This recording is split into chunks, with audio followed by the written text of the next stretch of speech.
Good morning, everyone. Good morning.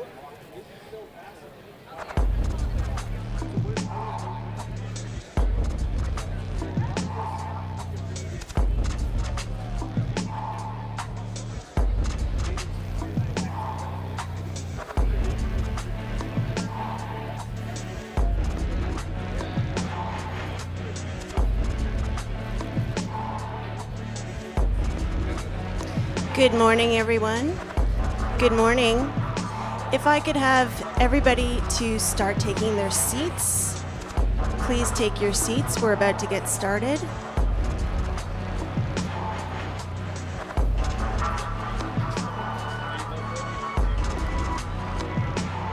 Good morning, everyone. Please take your seats.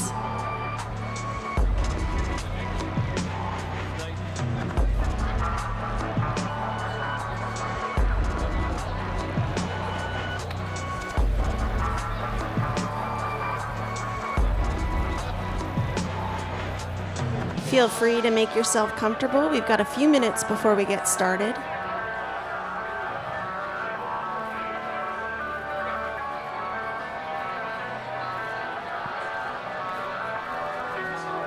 Yeah, no worries.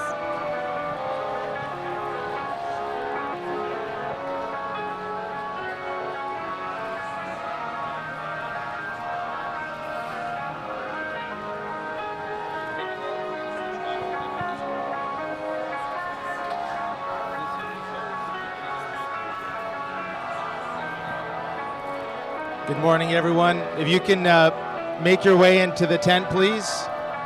We're going to start momentarily.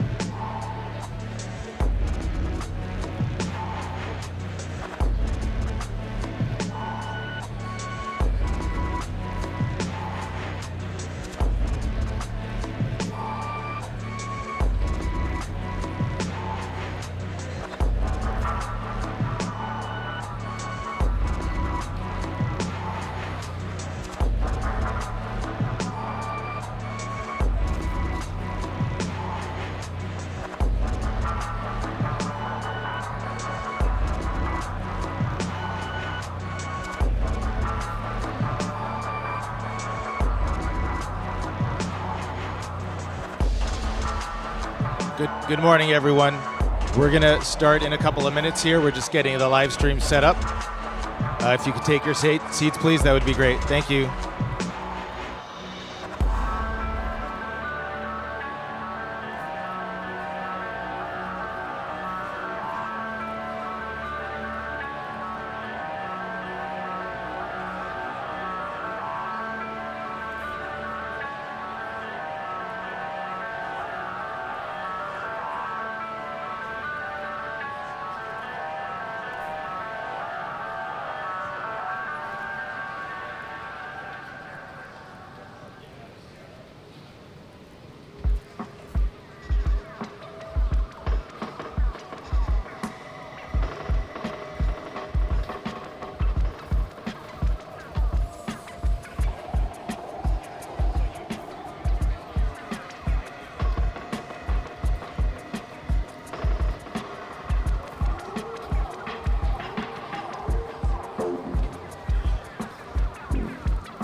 Good morning, everyone.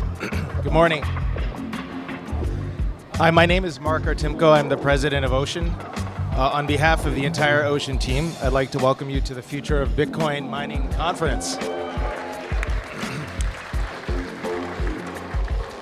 So we have a very exciting day planned for you all, and we're looking forward to getting started.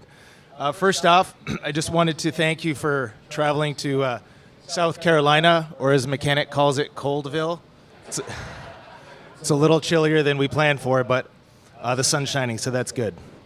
It's good to see a lot of familiar faces out here. We're just so happy that you came. We have some special guests with us today that we just want to recognize. First off is Jack Dorsey. Jack, thanks for taking the time to meet with us. It means a lot, so thank you. We also have Max and Stacy. So thanks. You guys are great. You've been an inspiration to us all, so we're happy you came. We also have folks joining in on the live stream, so welcome to you all, and thanks for taking the time out of your day to join us. So if you're wondering where we are, we're actually on the site of an old textile mill from 1888. This South Carolina region was serviced by this mill, and this very facility that we're on now generated the power from the power plant, the hydroelectric turbines down below. And it ran for quite a while. It was shut down in 2001, and it kind of lay dormant for about 20 years.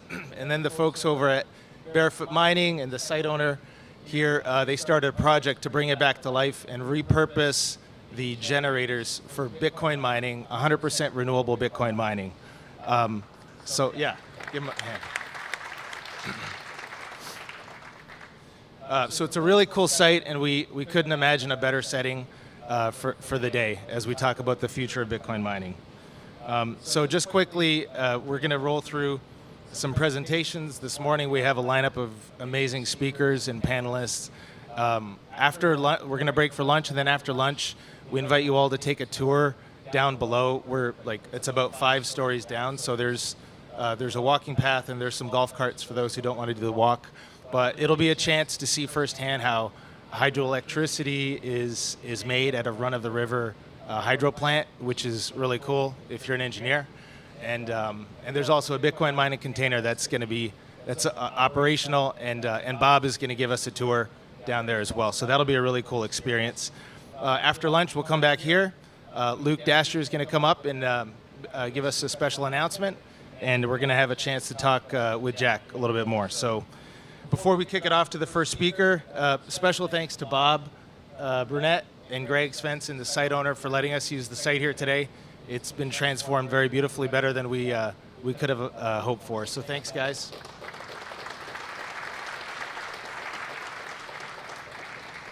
And without further delay, here to talk about a very important topic of centralization in Bitcoin, a man who needs no introduction. Please welcome Giacomo Zucco.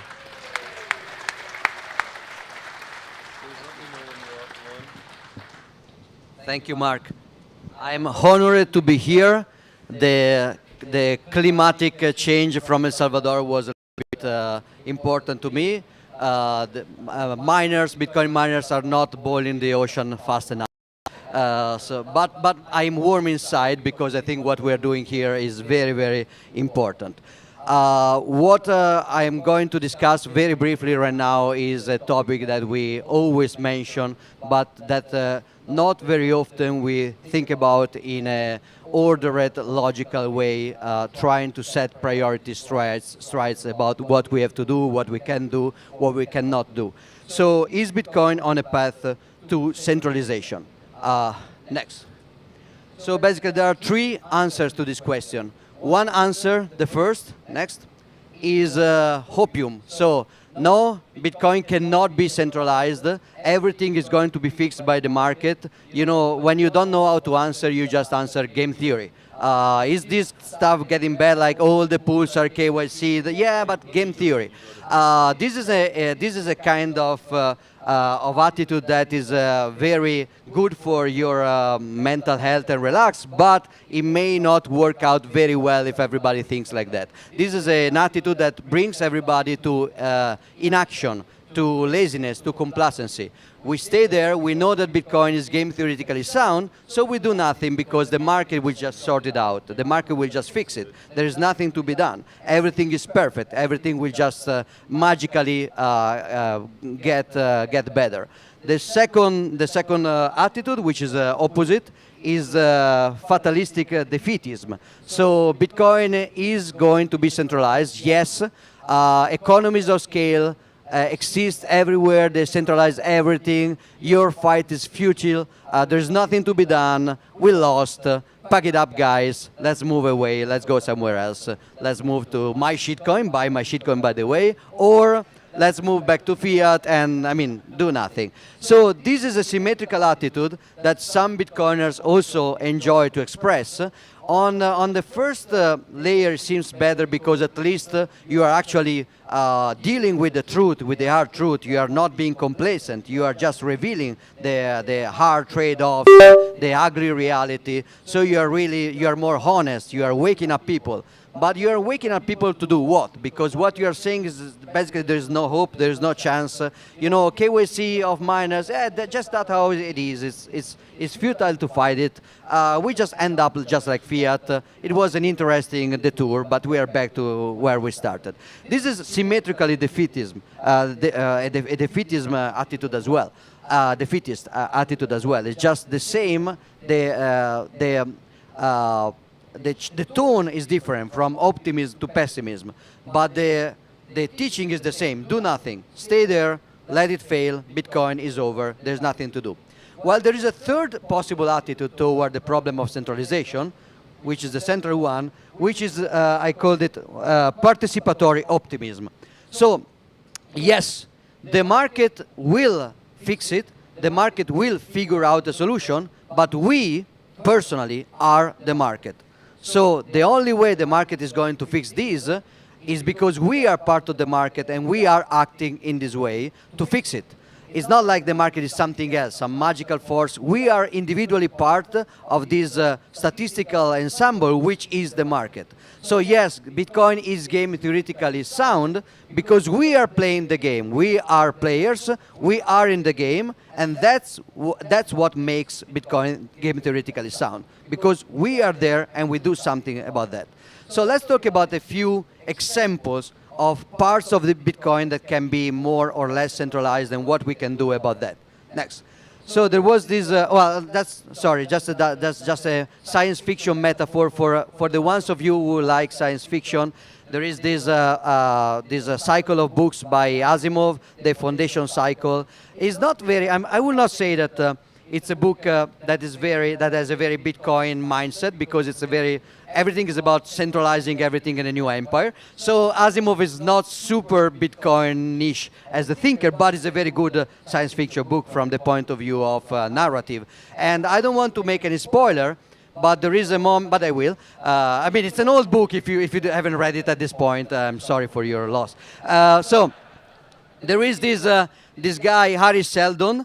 He creates this plan that is game theoretically sound. It's just going to happen. It's inevitable. It's an inevitable plan. So something strange happens a few centuries later, and people, the followers of Harry Seldon, so he's like their Satoshi Nakamoto, they are just sitting around and they're saying, okay, this was unexpected. And some of them are saying, yeah, but Harry Seldon had a plan. The plan, we just figure it out. Just trust the plan. I mean, I heard this somewhere else, but anyway, just trust the plan, bros. So do nothing, because the plan will just fix itself. And then there are the others that are defeatists and say, no, guys, you know, the fact that there is something new means that the plan was flawed. Everything is over. The plan failed. Pack it up. We are done. And then there is somebody that is actually saying, no, wait, the plan is going to work. And our action to fix the things that are broken is part of the plan itself. So we are supposed to act as part of the plan to make the plan work. The plan is not something else that we just witnessed to. The plan is something that involves our participation. So let's break down some centralization parts in Bitcoin. We had a discussion with John Attack and Francis Puyol right a few weeks ago in Adopting Bitcoin in San Salvador. There was a panel that was called Is Bitcoin Decentralized Enough? And we were discussing, and most of the discussion slipped through, basically focused on the Bitcoin development. That's a very interesting topic, the discussion about who decides to activate or not to activate some soft fork, who decide to introduce a mempool patch that can filter some spam or not, who decides to change the word blacklist in blocklist so it's less racist. Very important development stuff like that. So we ended up discussing these kind of things, and there was a lot of decentralization in Bitcoin development is not very good. The state is not excellent, but in a way, our conclusion drifted a little bit toward optimism, because even if it's not great, we think it is getting better. For example, Bitcoin Core that started out very monolithical. Everything was this unique code base. Then there was a branching of the mining part and the non-mining part. That with Electrum and Android Wallet, there was a branching between the wallet part and the consensus part. And now with Lightning, there is a lot of further branching, because Core is not a Lightning wallet. And even in the key management part, there is a branching between hardware management and not hardware management. So the Bitcoin Core is not the monolithic center of everything like it was. We have alternative implementation like Luke's implementation that is staying compatible to the code and compatible to the consensus, but is maintained differently with different priorities. So it's good, and also because the attack surface of Bitcoin Core is shrinking down. And also the rate of upgrade is slowing down. So we don't need to change Bitcoin every few days like Satoshi needed to do in 2009. Now it's more stable, so we can have more time to evaluate the change that people are proposing. We have more space for competition in code base and other kind of stuff. So yes, there is also a great decentralization force, which is Craig Wright. So if you take part to a centralized organization, he's going to sue you. I mean, in a way, that's bad. Of course, people are personally hurt by that, and I'm sorry. But on a global scale, I mean, from further away, if you look that from a high level, it's great that there are clowns like Craig Wright and clown shows like the UK legal system that create a decentralization pressure in Bitcoin development. That's a very positive thing to have. If there is a group that manages Bitcoin, they will get sued. So that's good. That's a counter incentive. So let's go to the next. Development centralization. And then there is the next one. There is capital centralization. So everybody now is freaking out because, you know, the ETF, Bitcoin ETF, that means that the majority of capital will not be inside wallets of private key owners and node runners. They will be inside institutional wallets that will represent Bitcoin-flavored risk to other people. So thousands, millions of people will think they have Bitcoin, but they just have a promise of Bitcoin-flavored risk managed by somebody else. That means that there is a centralization there, because trust doesn't scale very well. If you want to trust somebody, you cannot trust a lot of small guys. You have to trust few very big guys, because that's how trust inherently works. So since credit is based on trust, this kind of centralization is happening in Bitcoin.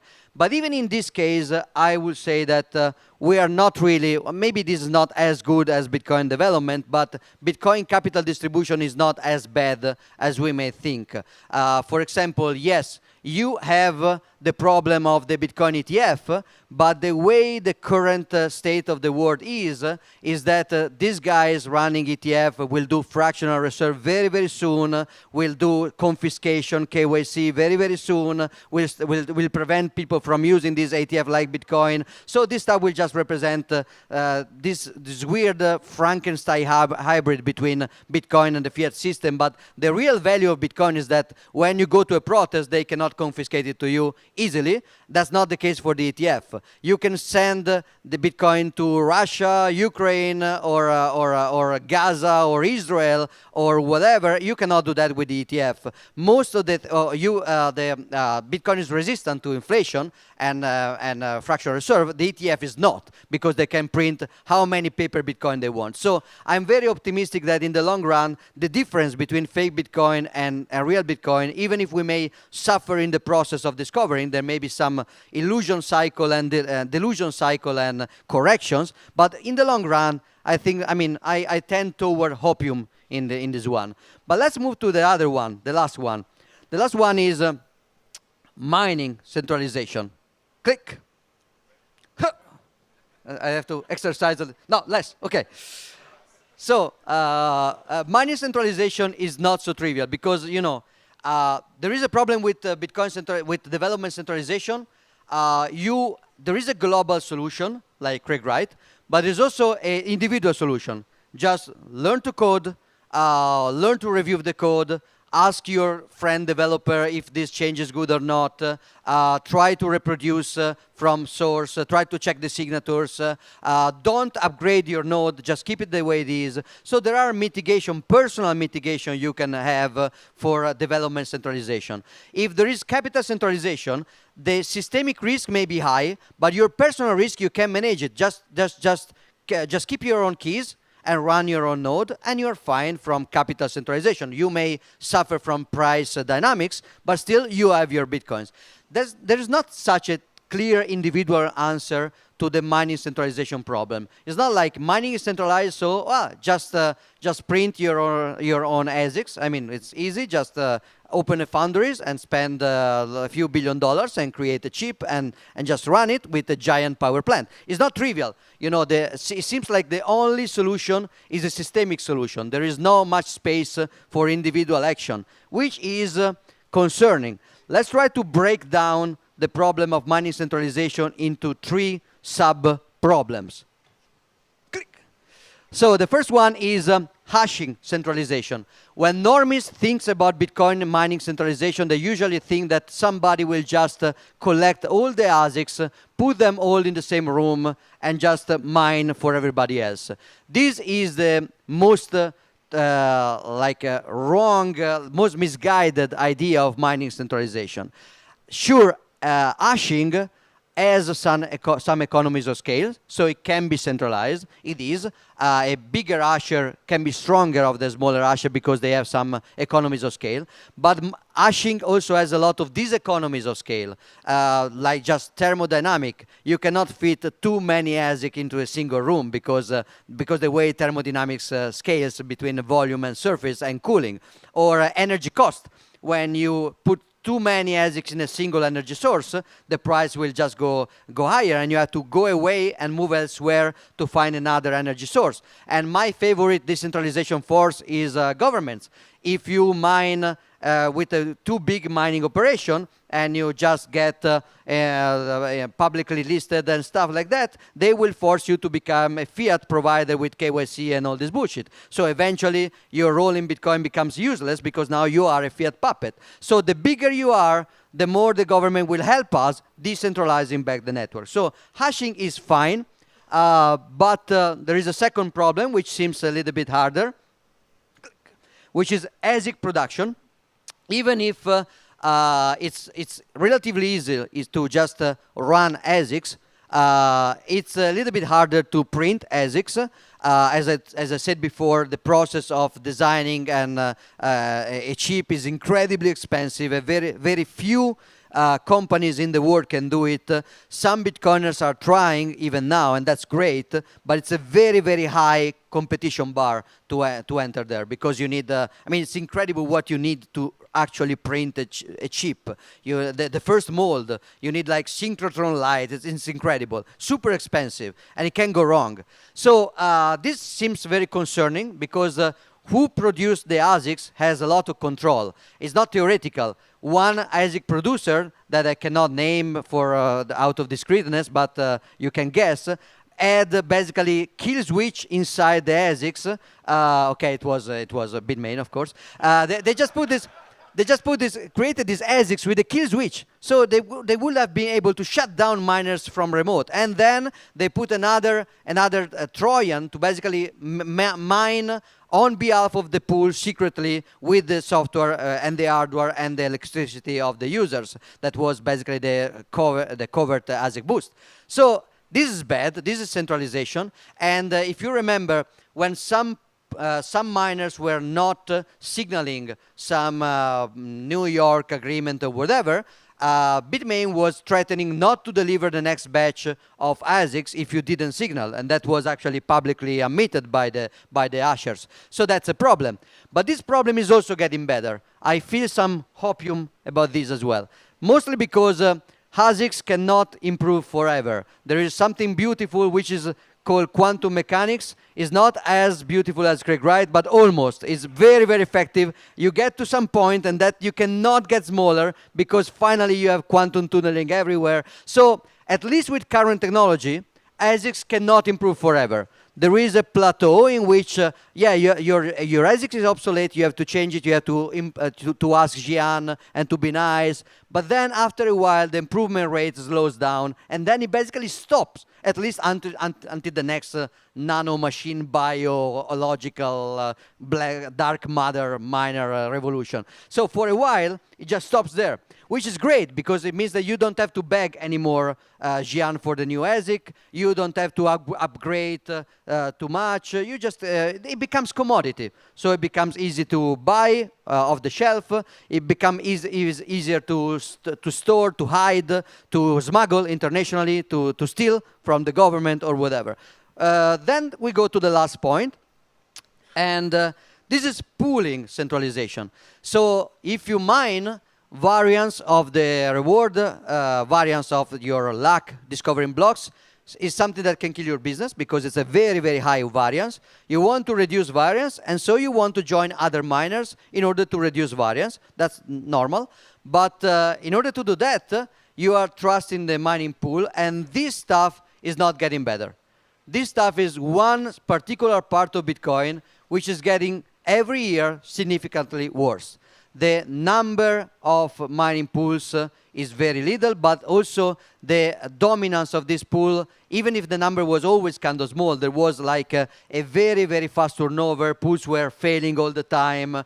New ones were coming in. Now it's basically going to be, it's becoming a very, very structured, very, very fixed environment of key players that can decide everything. And the way they decide is becoming more and more aggressive. You have to KYC to participate.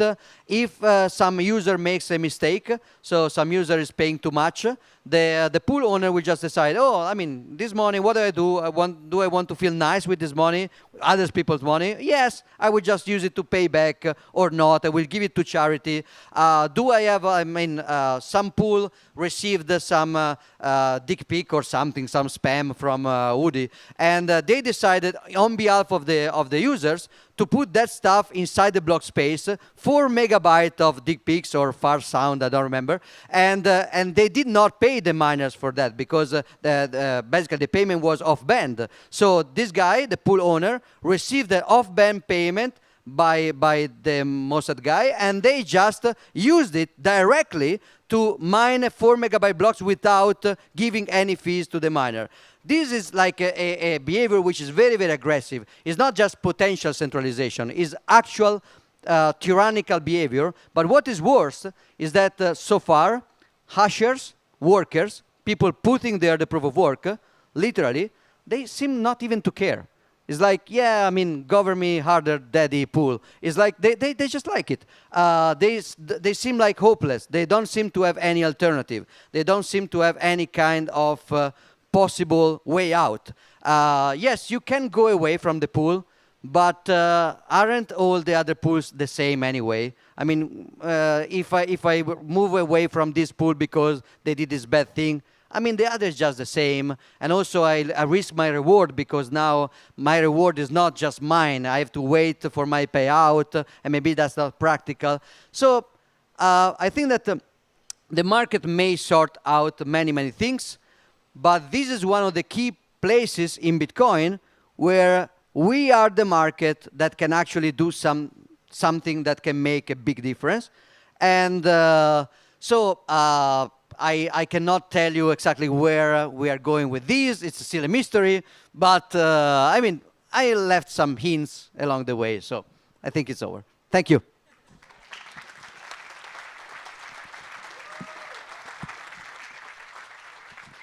Thank you, Giacomo. Great presentation. Our next speaker of the day, here to talk to us about energy and specifically energy sovereignty, is the CEO of Barefoot Mining. Please welcome Bob Burnett.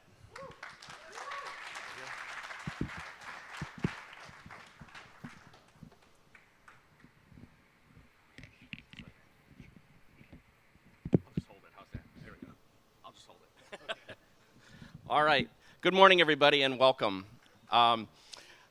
First, I want to start by saying that we developed this site starting about 3 years ago. And when we started it, our plan was to mine in obscurity for the next several decades.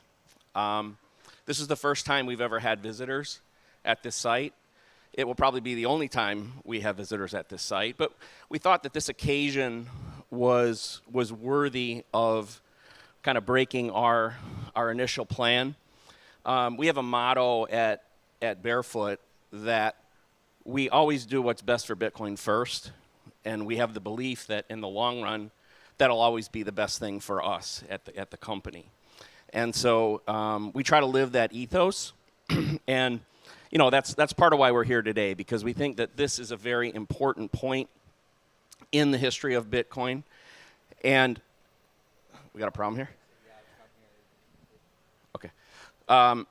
So anyway, so again, welcome. I hope you enjoy it, especially later. Today we're going to go down into the hydroelectric facility. And for those of you who haven't, probably most of you have seen Bitcoin mining before. That part may not be terribly interesting to you, but probably very few people have been up close and personal with the hydroelectric facility. And I know for me, when we first started this project and we got down into it, it was a truly thrilling moment to start seeing the turbines spin and see electricity get generated in a raw state. Are we ready or? Okay, all right. I guess one other thing, for those of you who don't know me, a little about my background. So I came mostly out of the personal computer industry. I spent most of my career there, going back to the mid-'80s. Most notably was the chief technical officer for a company called Gateway, a personal computer company with the cow spots, if any of you remember that. So a lot of my perspective comes through that lens. And I'm going to refer to it a couple times today. So we'll start the formal talk really with a question. And the question is, does anybody know the difference between a battery and a bomb? Yes, actually, it's speed of release. It's the ability to control the release of the energy. That's really the answer to the question. And I had the pleasure of, way back in the late 80s and early 90s, being one of the first people to start working with lithium-ion cells that are now common in everything. And the truth of the matter is, they are bombs when you don't do them, when you don't treat them properly. And a lot of that's changed. You know, a lot of the designs have changed and improved, and overcharging them doesn't really happen anymore, but they really did explode, by the way, and you'll still see occasionally what happens when things go wrong. A Tesla car fire, or a notebook that blows up, or a cell phone that explodes. Things still happen. And the reason I bring that up is that what I learned in designing personal computers is when you have to design something that's going to be used repeatedly, that has dangerous components in it, and is going to be used by potentially millions of people, you have to think a little differently than maybe if you were just building one of something. And these, by the way, are a couple of the early laptops that I worked on. The one on the, I guess it would be your left, is called the Zenith Supersport. I believe it was the first laptop computer ever created. That it was a DOS-based Intel 8088 laptop, and the one on the right was the first product designed specifically for Windows 95. Again, though, the point I want to make here is that when you're designing something like this, the one on the right actually did sell about 1 million units. A lot of things happen when you're designing something that's going to get used a million times. And I think that in the Bitcoin world, there's something that we have to apply. We have to think, maybe not in 1 in a million terms, but I like to think we're trying to create a monetary system to last for 1,000 years. And all of us have lives, all of us are doing things on a daily basis in Bitcoin, but I think we tend to be very myopic in how we approach it. We don't think about the long term. And so this creates some risk for us.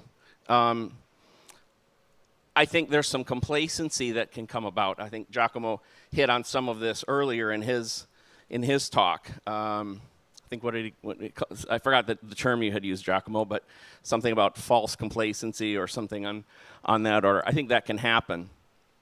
I think a lot of us in the mining world looked at what happened with the China mining ban and the fact that the network responded brilliantly and we all responded really with any hiccups as a marker that we were in a very secure position.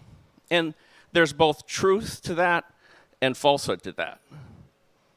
The truth is obviously apparent, right? We're all here. Bitcoin worked wonderfully.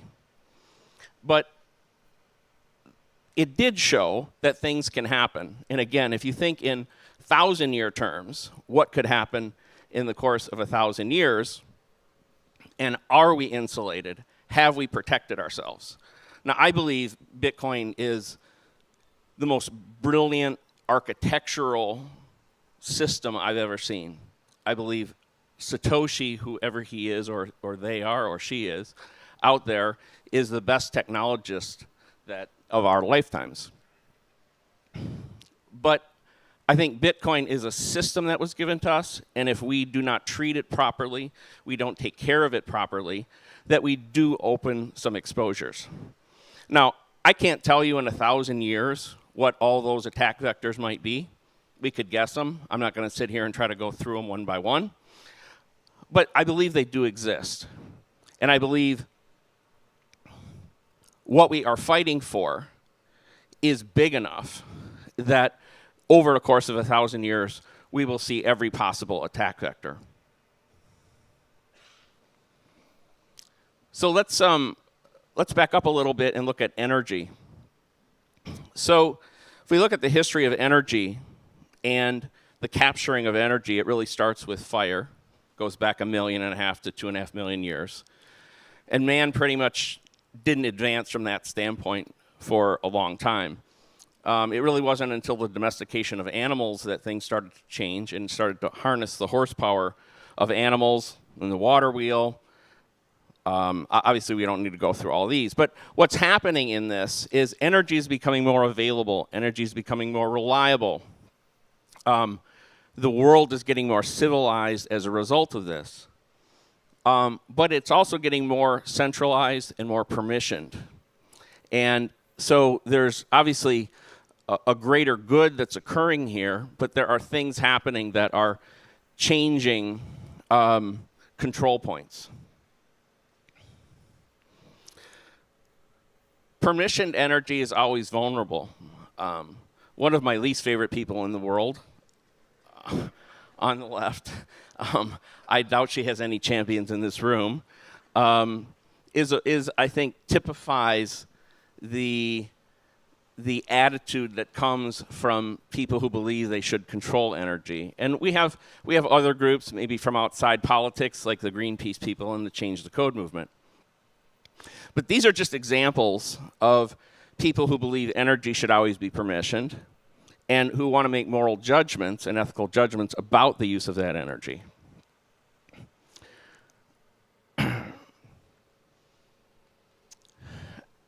For Barefoot Mining, we've been in business since 2017. We are still a relatively small mining company, but we had to look at the landscape several years ago. This would have been like the 2019 time period, and say, what do we want to be? Where do we want to fit? How is the mining landscape actually divided? And we came up with this way of dividing site sizes. On the far side are the elephants. The elephants are fairly obvious. They're the big mega sites. Tens of megawatts, hundreds of megawatts of power. But as mighty as they are, they also take a long time to build up. They require lots of permission. By definition, they're relatively scarce. If there is a problem, they're very difficult to move. And they're easy to hunt. On the other end, we have the rabbits, the small individual miners. I would say the heart and soul of Bitcoin, the people with an S9 in their garage or an S17 in their basement, maybe an accountant who's got a couple stuck in a server closet. They're small. Independently, none of them matter much. But collectively, they can be a force. They can reproduce very rapidly. If a threat occurs, they'll scatter and hide.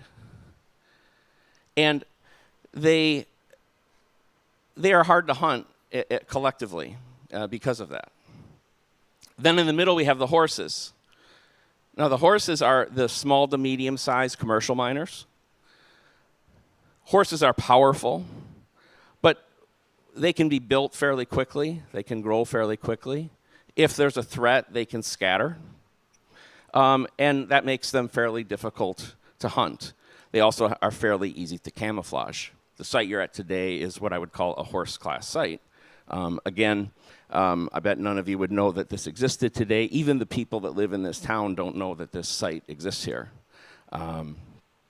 We just sit here very quietly and suck water off of the river and put it back a few hundred meters down the river and mine Bitcoin in the meantime. We made a decision as a company to specialize in horse-class sites.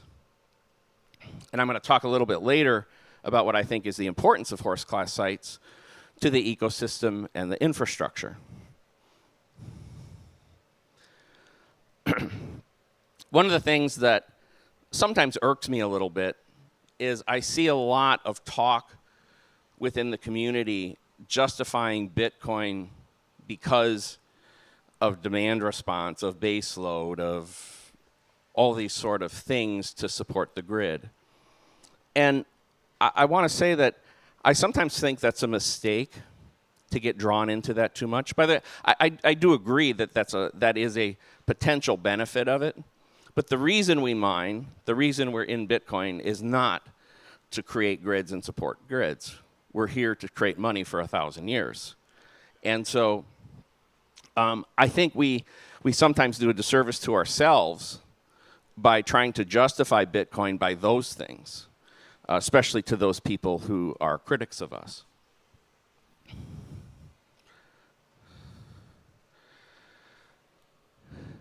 I'll talk specifically, but I think in the future of mining, at least on the commercial scale,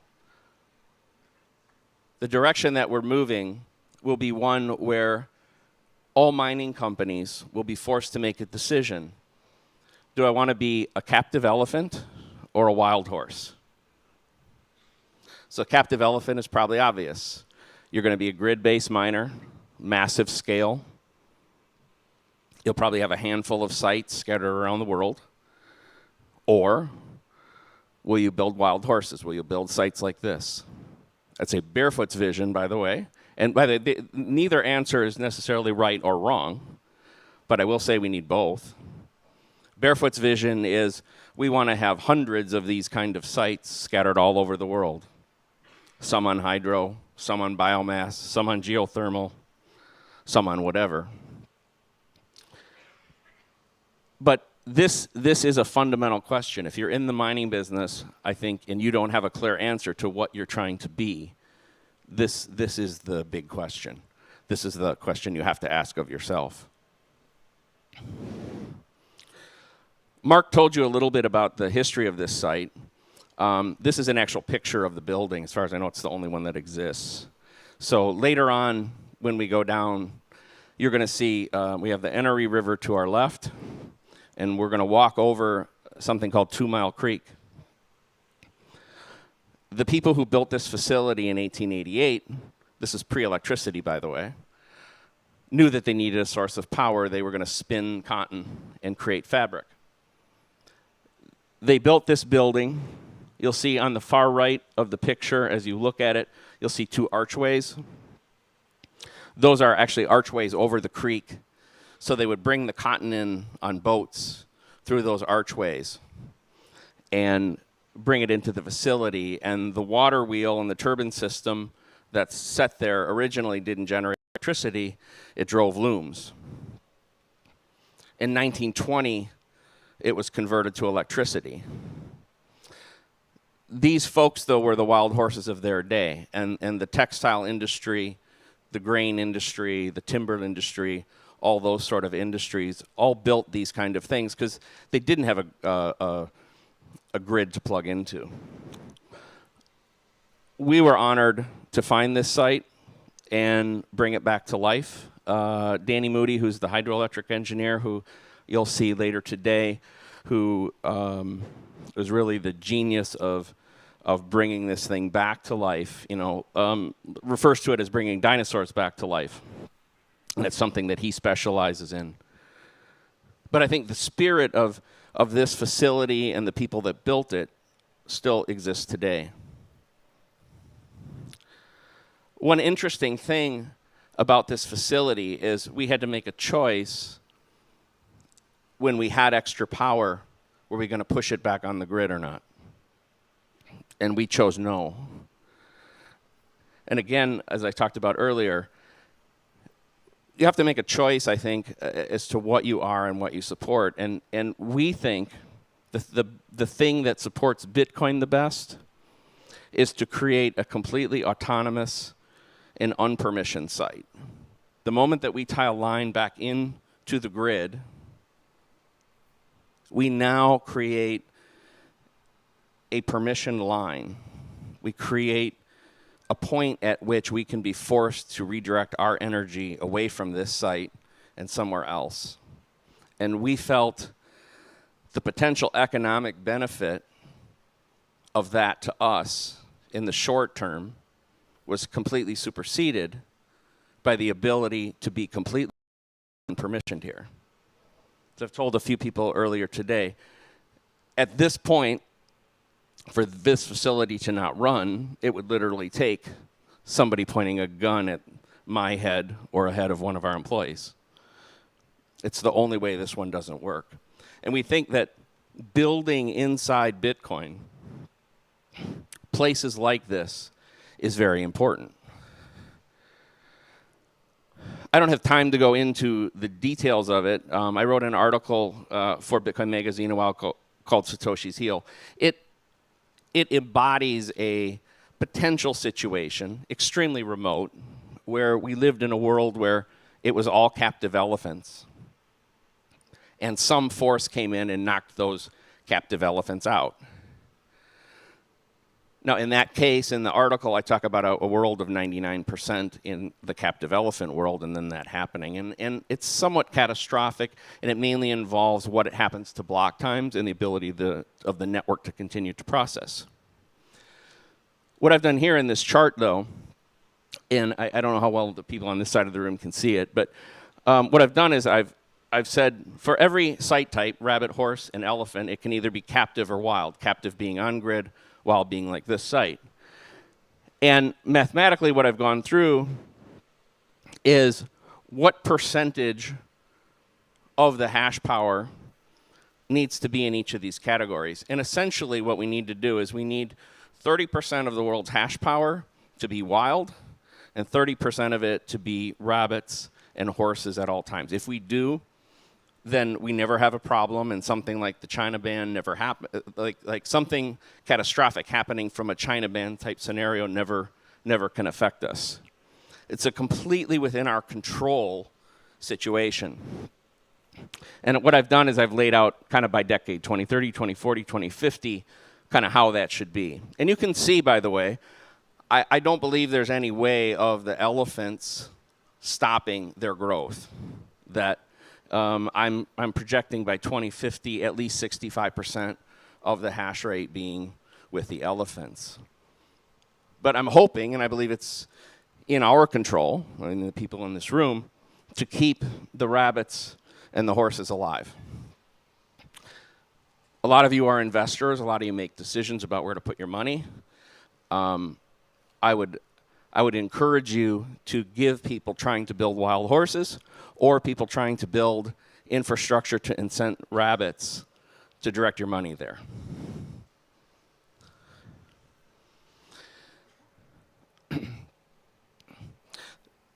The topic I was asked to speak on was energy sovereignty, but really what I'm going to talk about here is miner sovereignty. I believe, as I said earlier, that attacks will come. Whether they happen in my lifetime or not, I don't know, but I know that it's a non-zero possibility. And so my goal for my company, and what I encourage as many of you in the mining business to do, is to try to create sovereignty. This on the left is what I call the miner stack. And it basically starts at the bottom with energy, and it ends at the top with pools. Energy, ASICs, ASIC being the chip, system design, operations, and then the pool. Those are the five key components. I believe every miner should be seeking sovereignty within each of those. What we are doing at Barefoot, well, I can only talk about certain components of it, but we're clearly out here trying to build as many sites as possible where we control the energy. We're working closely with some people in the ASIC development world. Giacomo talked about that centralization. Thank God there are some efforts out there to change that. I come from a system design world. We are absolutely tickled to maybe have the opportunity to work with companies who are just going to build silicon for us and let us be creative again in designing systems. Of course, the operations area is probably the easiest of all these, and it's, by the way, the one I think a lot of mining companies focus on. But I think it adds the least value in this whole chain, by the way. And then there's the pools, and we'll obviously learn more about pools today.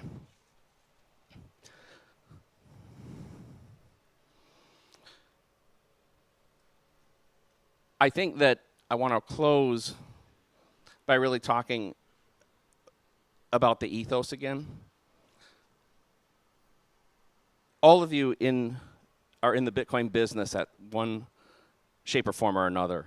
And I think if you embody the ethos of Bitcoin in everything that you do, that it'll always come back to you in a positive way. And so for us, living that ethos means being a wild horse. And so with that, I'm going to close. Again, thank you all for coming. I hope you enjoy the site. I really encourage you later to take the hike down and go listen and feel a hydroelectric facility churn. In our industry, megawatts get thrown around like they're candy. A megawatt is a massive amount of power. For those of you who don't know, 745 watts is equal to 1 horsepower. So the facility you're at today maxes out about 1 megawatts, but that's about the power of 1,350 horses, 1,350 horsepower. And when you go down there, you're going to get a chance to feel that firsthand. I think you'll find it thrilling, and then imagine what's happening somewhere, especially if a lot of you have probably been in other facilities before, a grid-based facility that's 5 megawatts or 50 megawatts or 100 megawatts. Think that somewhere behind that is a place like this generating that power. So, okay, thank you very much. Thank you, Bob. Great presentation. We're looking forward to taking a tour of the permissionless wild horse down below. So, the next up on the agenda here is hyper decentralization, open source, and home mining. I'm going to call up Bitcoin Mechanic, the moderator, who will then introduce the speakers and the panelists.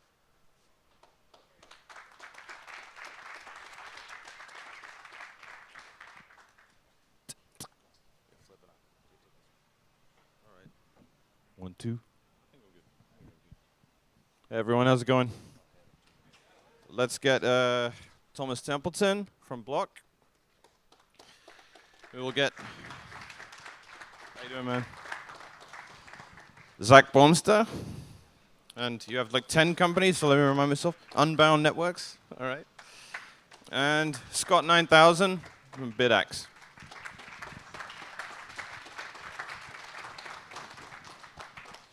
I'll also say that John Stefanopolous from FutureBit was going to be here, but a flight got cancelled and he couldn't make it. So he sends his regards. Thanks. Let me grab one of those. We're going to make you stand. I'd prefer to, but it would look a bit weird, I think. So, actually, Ian, can I grab that coat back? I got some questions in my pocket. These seats aren't very hot, mechanic. They're supposed to be the hot seats, right? So thanks for coming, guys. I thought I'd ask you some questions. Just start off with what you're doing and what you're working on in the space, because there's some incredible projects, and I don't want to do them a disservice by trying to explain them myself. So this is Scott, everyone, and he's working on BitAxe. Do you want to talk about what that is and how it works? Yeah, is this working? There we go. The BitAxe is an open source ASIC Bitcoin miner, and so it's a completely open source project from the hardware design, hardware layout, firmware, and software to go along with it. And the idea is to get in the hands of anyone who wants to build on Bitcoin mining, to like have this information out there so they can run with it, go after, we can talk about this, but all the new opportunities in mining, all these specific sites, specific use cases. For engineers or anyone who wants to dive into it and figure out how it works. But to bring open source to mining, it's obviously been very successful in some of the other aspects of Bitcoin, and it deserves to be in mining too. Thank you. Zach? Yeah, to borrow Bob's analogy, I am a rabbit breeder, trying to breed some more rabbits in the Bitcoin space. And trying to do so by harnessing, or I guess enabling pleb miner passion. That pleb miner passion that Bob spoke about. The people running the S9, the humble S9s in their office or in their home. How do you enable that passion to harness free market forces and drive hyper decentralization using those free market forces? Because let's face it, the elephants are so big and so powerful that without relying on something like as powerful as free market forces, rabbits just don't stand a chance. And so at Unbound Networks, I'm focused on making hyper decentralization a reality by, again, using those free market forces, and we can get into some more details there on how to do that and how to scale to the normie market, which is thousands of times bigger than the Bitcoin miner market. How do we get normies involved as rabbits without them even knowing, because that market is thousands of times bigger? Thank you. Thomas? Yeah, so is it on? Yeah. So yeah, I'm working on a few new initiatives at Block. The first one kicked off about 2 years ago. It's around self-custody.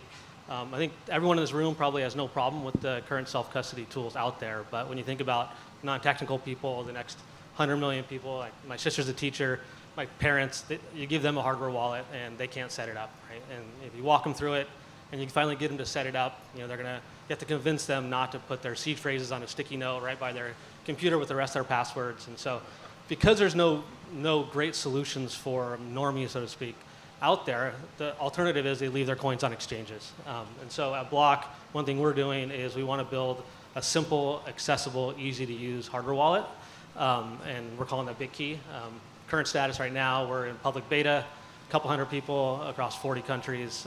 We're doing all of this out in the open. And so you can follow us along at bitkey.build. But the reason I'm here is the other initiative that we kicked off. It's in the mining space. And I'm really glad we have this panel. When we started to dig into mining, we realized how concentrated it was. And you go a step deeper, and you think about mining hardware and tools that miners have, and it's even more concentrated, right? And so it just happens at Block. We've been building hardware for a long time on the Square side, and it's not widely known, but we've had an ASIC design team for the better part of a decade, and we've been making payments silicon for our payments and point-of-sale products. And so it's easy to take the hardware expertise and the silicon design expertise and repurpose it to start building tools for miners. And so right now we're working on building our own ASIC. When we have that, we'll build first-party products to give more tools to miners. But what I'm really excited about is once we have that ASIC, we're going to open it up and allow others to build on top of it.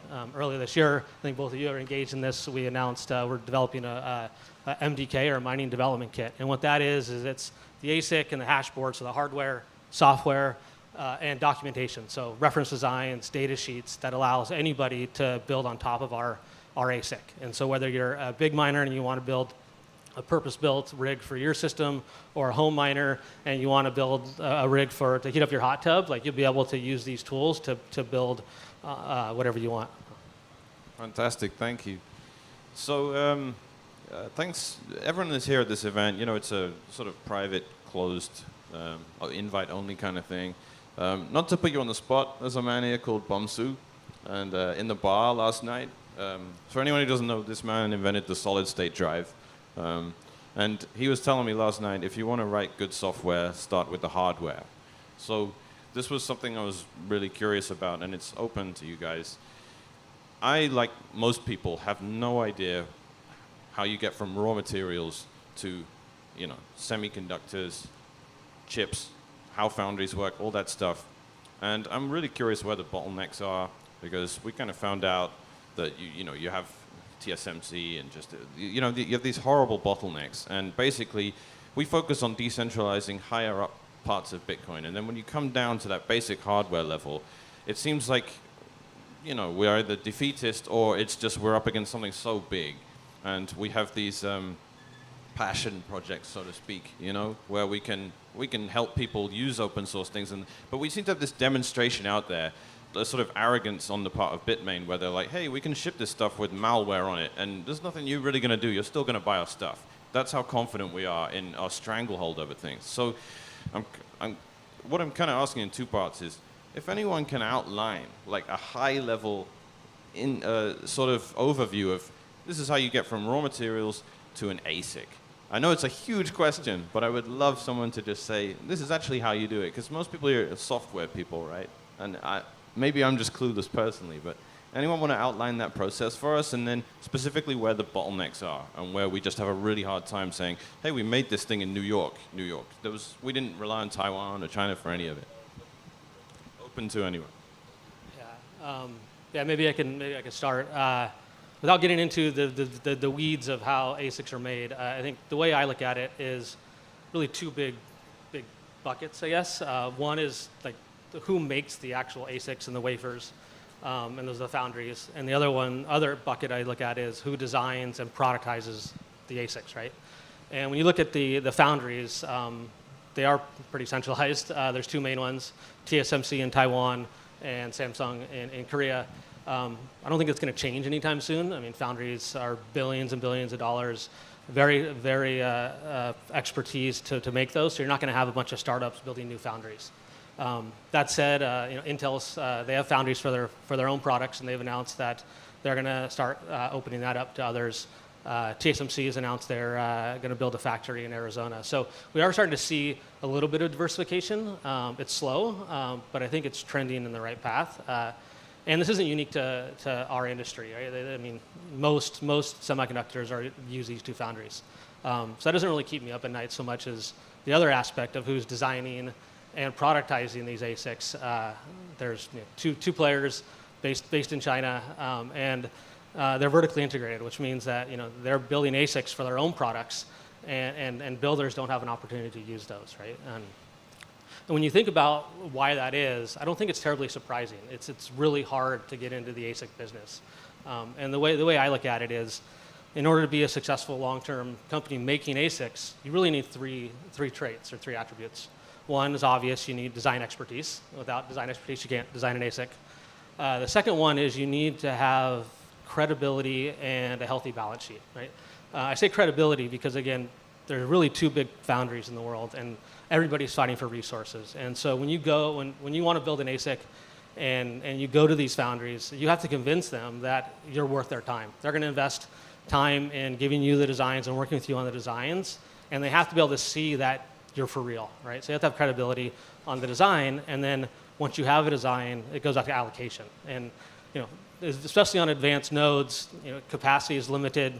They're in high demand, and so these companies who want to build the ASIC, they have to fight for that capacity and that allocation. And if these foundries aren't convinced that the allocation that they give you, you're going to actually use, they're not going to give it to you at all, right? They don't want to allocate to some small company only to find out you're not going to use that, and then they have idle capacity that they can't monetize, right? And then deep pockets. Building ASICs and designing ASICs is a long process, very expensive, tens of millions of dollars. And then once you design the ASIC and you tape out, you have to buy inventory before you even sell the first product. So you need design expertise, you need the credibility, and the third one I think is you need leadership. Building ASICs takes a long time. We know that in the mining industry it is cyclical, and you need leadership that sees the long-term vision of Bitcoin and the value of it and is willing to live through those peaks and valleys. And I think you have a lot of companies in the world that have two of those three things. So big semiconductor companies, they have ASIC design expertise, they have a good relationship with the foundries, but they don't have the long-term vision of Bitcoin. And we saw that last couple of years where, you have a bear cycle and then these big companies just get out of the market, right? Alternatively, you have startups who have design expertise and a long-term vision of Bitcoin, but they struggle with the relationship with the foundries and all of the capital, right? And this is why we got into this, because we're unique in that we have all three. Like I mentioned, we have design expertise going on a decade.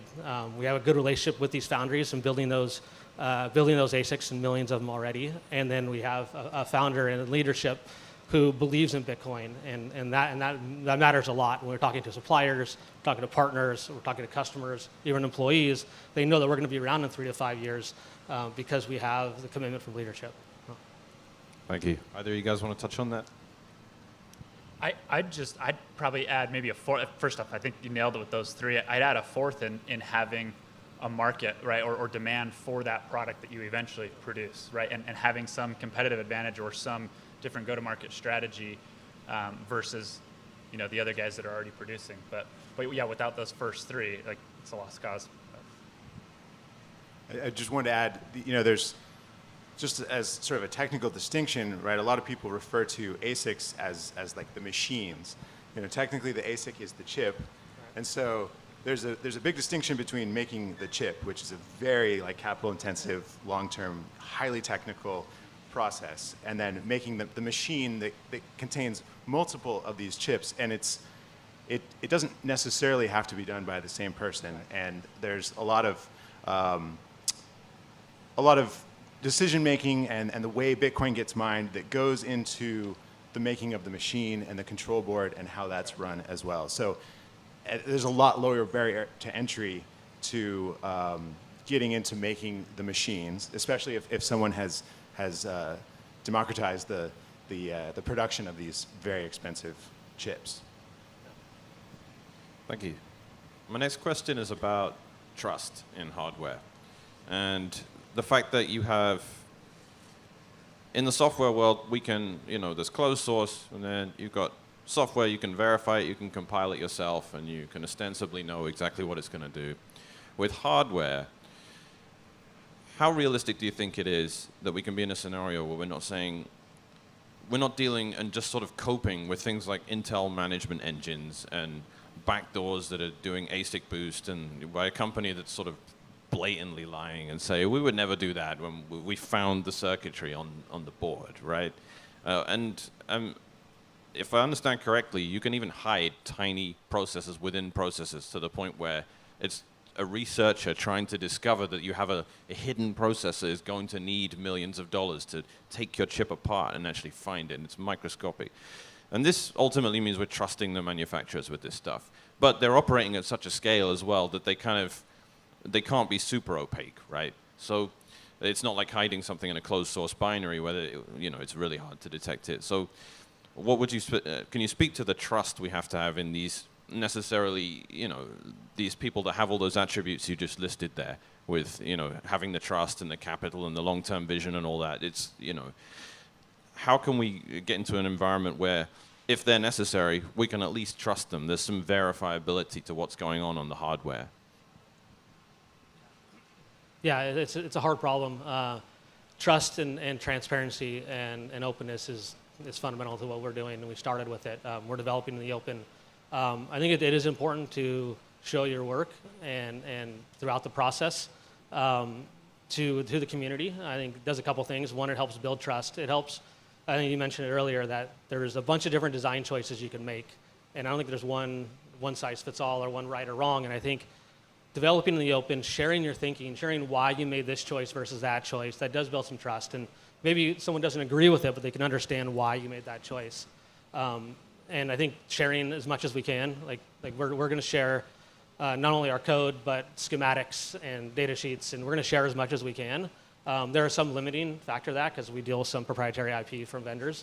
But I think, yeah, the default has to be openness from the beginning and throughout the process. Yeah. I want to just frame up a little bit more this issue because it goes a little deeper than maybe what we see on the surface. So all of us have finished electronic goods in our pockets, in our homes, and the manufacturers of that equipment isn't necessarily open with that electronic equipment, right? And so for all of us here that interface with that equipment, we're not used to having an openness to the electronic devices we use. But when you get down to the development level, so I come from the consumer electronic world, where when I'm building these electronic devices, there is complete openness on the components that are going into those electronic devices. So me as the designer, I know everything about this component, right? I've got an 800-page data sheet on just one little part in this larger electronics piece. That is completely open. So at the high-level surface, we're all used to not having open electronics. But at the designer level, we're 100% like you can't design good hardware without that openness. And unfortunately, in the Bitcoin mining space, and it's such an oxymoron, right? Because Bitcoin is, the ethos of Bitcoin would demand that it be completely open, and it's exact opposite from what the rest of the electronics market is. As developers, Scott's sitting here trying to black box these hardware chips because there is zero documentation out there on it. And what I'm so excited about what Block is doing is, this commitment to finally bringing openness to the hardware, so that the designers that are down there making those design decisions can do so in an educated and open way because of the open documentation. Yeah, it's like coming from a hardware design, like Zach said, coming from a hardware design standpoint, it's insane to not have a data sheet and the idea in the rest of the electronics world is they want to sell you these chips. They're going to tell you exactly how it works, and they're going to feature them all in this like amazing presentation to you about how this works, so that you'll design a product that has millions of them in there and just sell the thing for them. So, Bitmain can get away with this because there's just no competition, right? It's just them and a couple others that are super secret about it. And I think that's changing for the better, and I think we're going to be a lot better off for it. But yeah, it's tough for the sort of end user to just go in and independently verify it. But if you have this legion of sort of dispersed developers who are aware of like how their products work and they're just sort of developed in a more open market, then we have a much better idea of how they work, and those are all selling points for it. So one of the questions you guys were into talking about was, we're going into a halving. It's about to be a squeeze. There's going to be, depending on what happens with the transaction fee market and all that stuff, it's going to put a squeeze on miners for sure, and it's going to separate the men from the boys. Do you think pleb miners, what's going to happen with pleb miners versus the giant guys that already get to operate at scale? They get they have the Cantillon effect of mining hardware, right? They are closest to the mining printers, right? So they get the best deals, and they get to mine with the most efficiency, and it filters down to plebs later who are like going to move from an S9 to an S17 this year, right? Like, or whatever. So what do you think is going to happen around halving? Do you think the plebs stand a chance?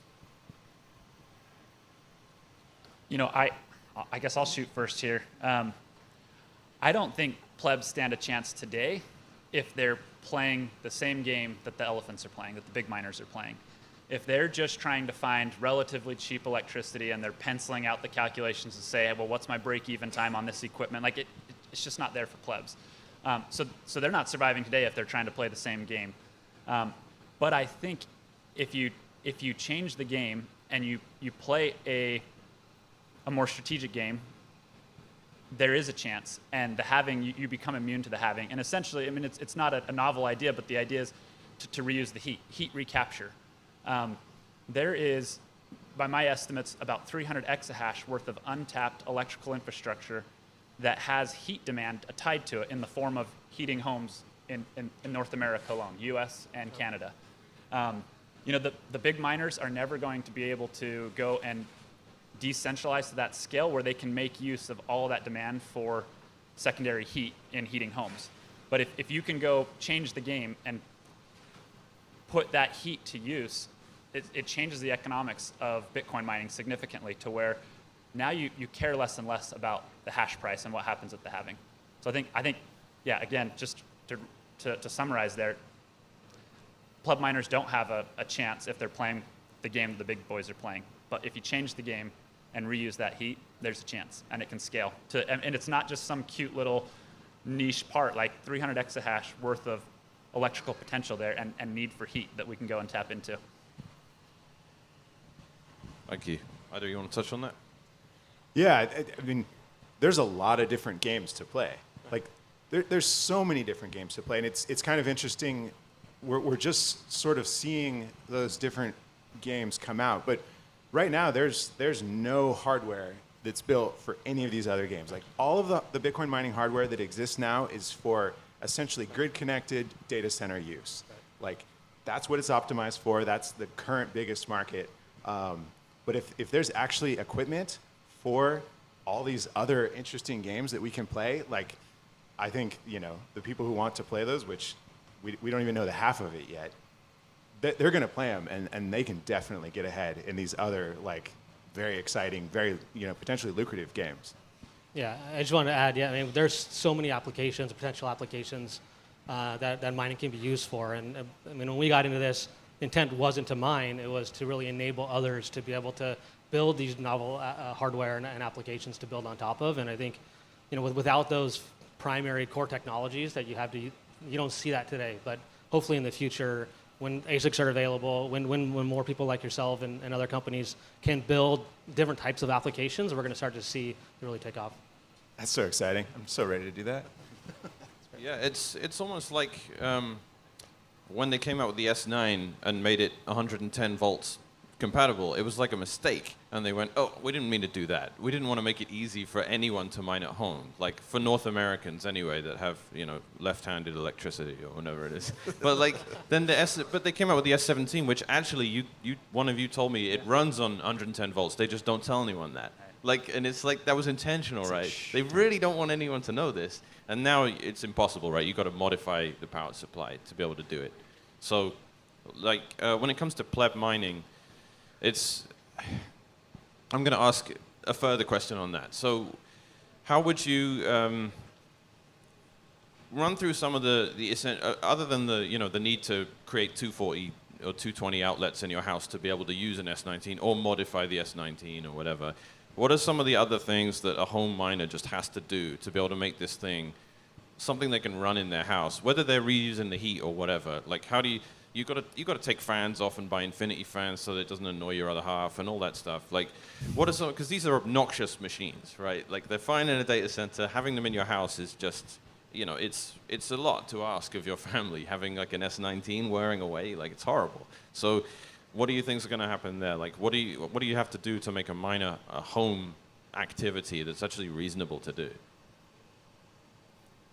Go for it. That was your question. That was, well, I mean, you touched on two of them there, right? Like, because these miners are made for industrial data centers, like, they are super loud, they are super hot. It's just like, plugging in a hairdryer and just running it 24/7 next to your bed. Like, no one's really going to do that. It's super impractical. If you could even plug it in, like, you also touched on the power issue. Zach's made a bunch of interesting tools that allow you to run, to overcome some of those obstacles and take these machines meant for a data center and run them in let the plebs run them at home. And it's just amazing to see, like, the awesome applications that this has, like, enabled. I don't know. I think you should talk about this because. Yeah. So in the beginning, I mentioned about trying to break into, if we're serious about reversing the trajectory of more and more mining centralization, we've got to somehow tap into larger forces to really drive decentralization. And as I approached this problem and saw, let's face it, the Bitcoiner market is extremely small, and the Bitcoin miner market is even smaller, right? And so if we want to really get serious about hyper decentralization, we have to tap into the normie market. It's thousands of times bigger. And in order to do that, what has to happen? These miners have to be plug and play simple. They have to be non-intrusive, and the unit economics have to work out to where it's economically incentivizing for the homeowner to actually put one of these miners in their homes. Again, if it's a normie that knows nothing about Bitcoin, you're not going to convince them to run a miner in their home if they don't know Bitcoin's going to $1 million, right? And so, some of the things Scott touched on here is plug and play simple. These miners were developed for large industrial scale data centers. He said they're like a hairdryer. They're more like a shop vacuum running beside your bed 24/7. So we got to make them plug and play simple, plug them in 120 volts, and they run, and make them appropriate for mining in the home, non-intrusive, so they don't sound like shop vacs. So there's things you can do.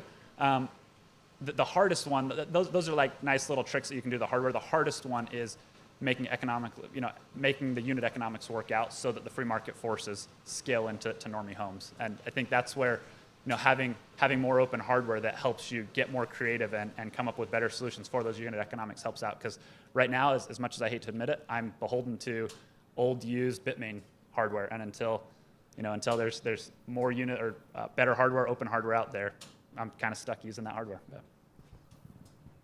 Yeah. So.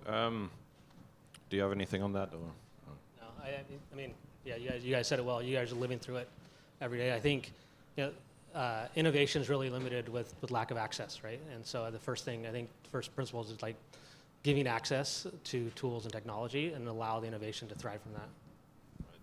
How many? Let's talk numbers. Bob already gave some, and this. I hope everyone comes away with this, metaphor Bob likes that he invented with the wild rabbits and the horses, which can be either wild or captive, and elephants, which necessarily just get captured because they're so big and.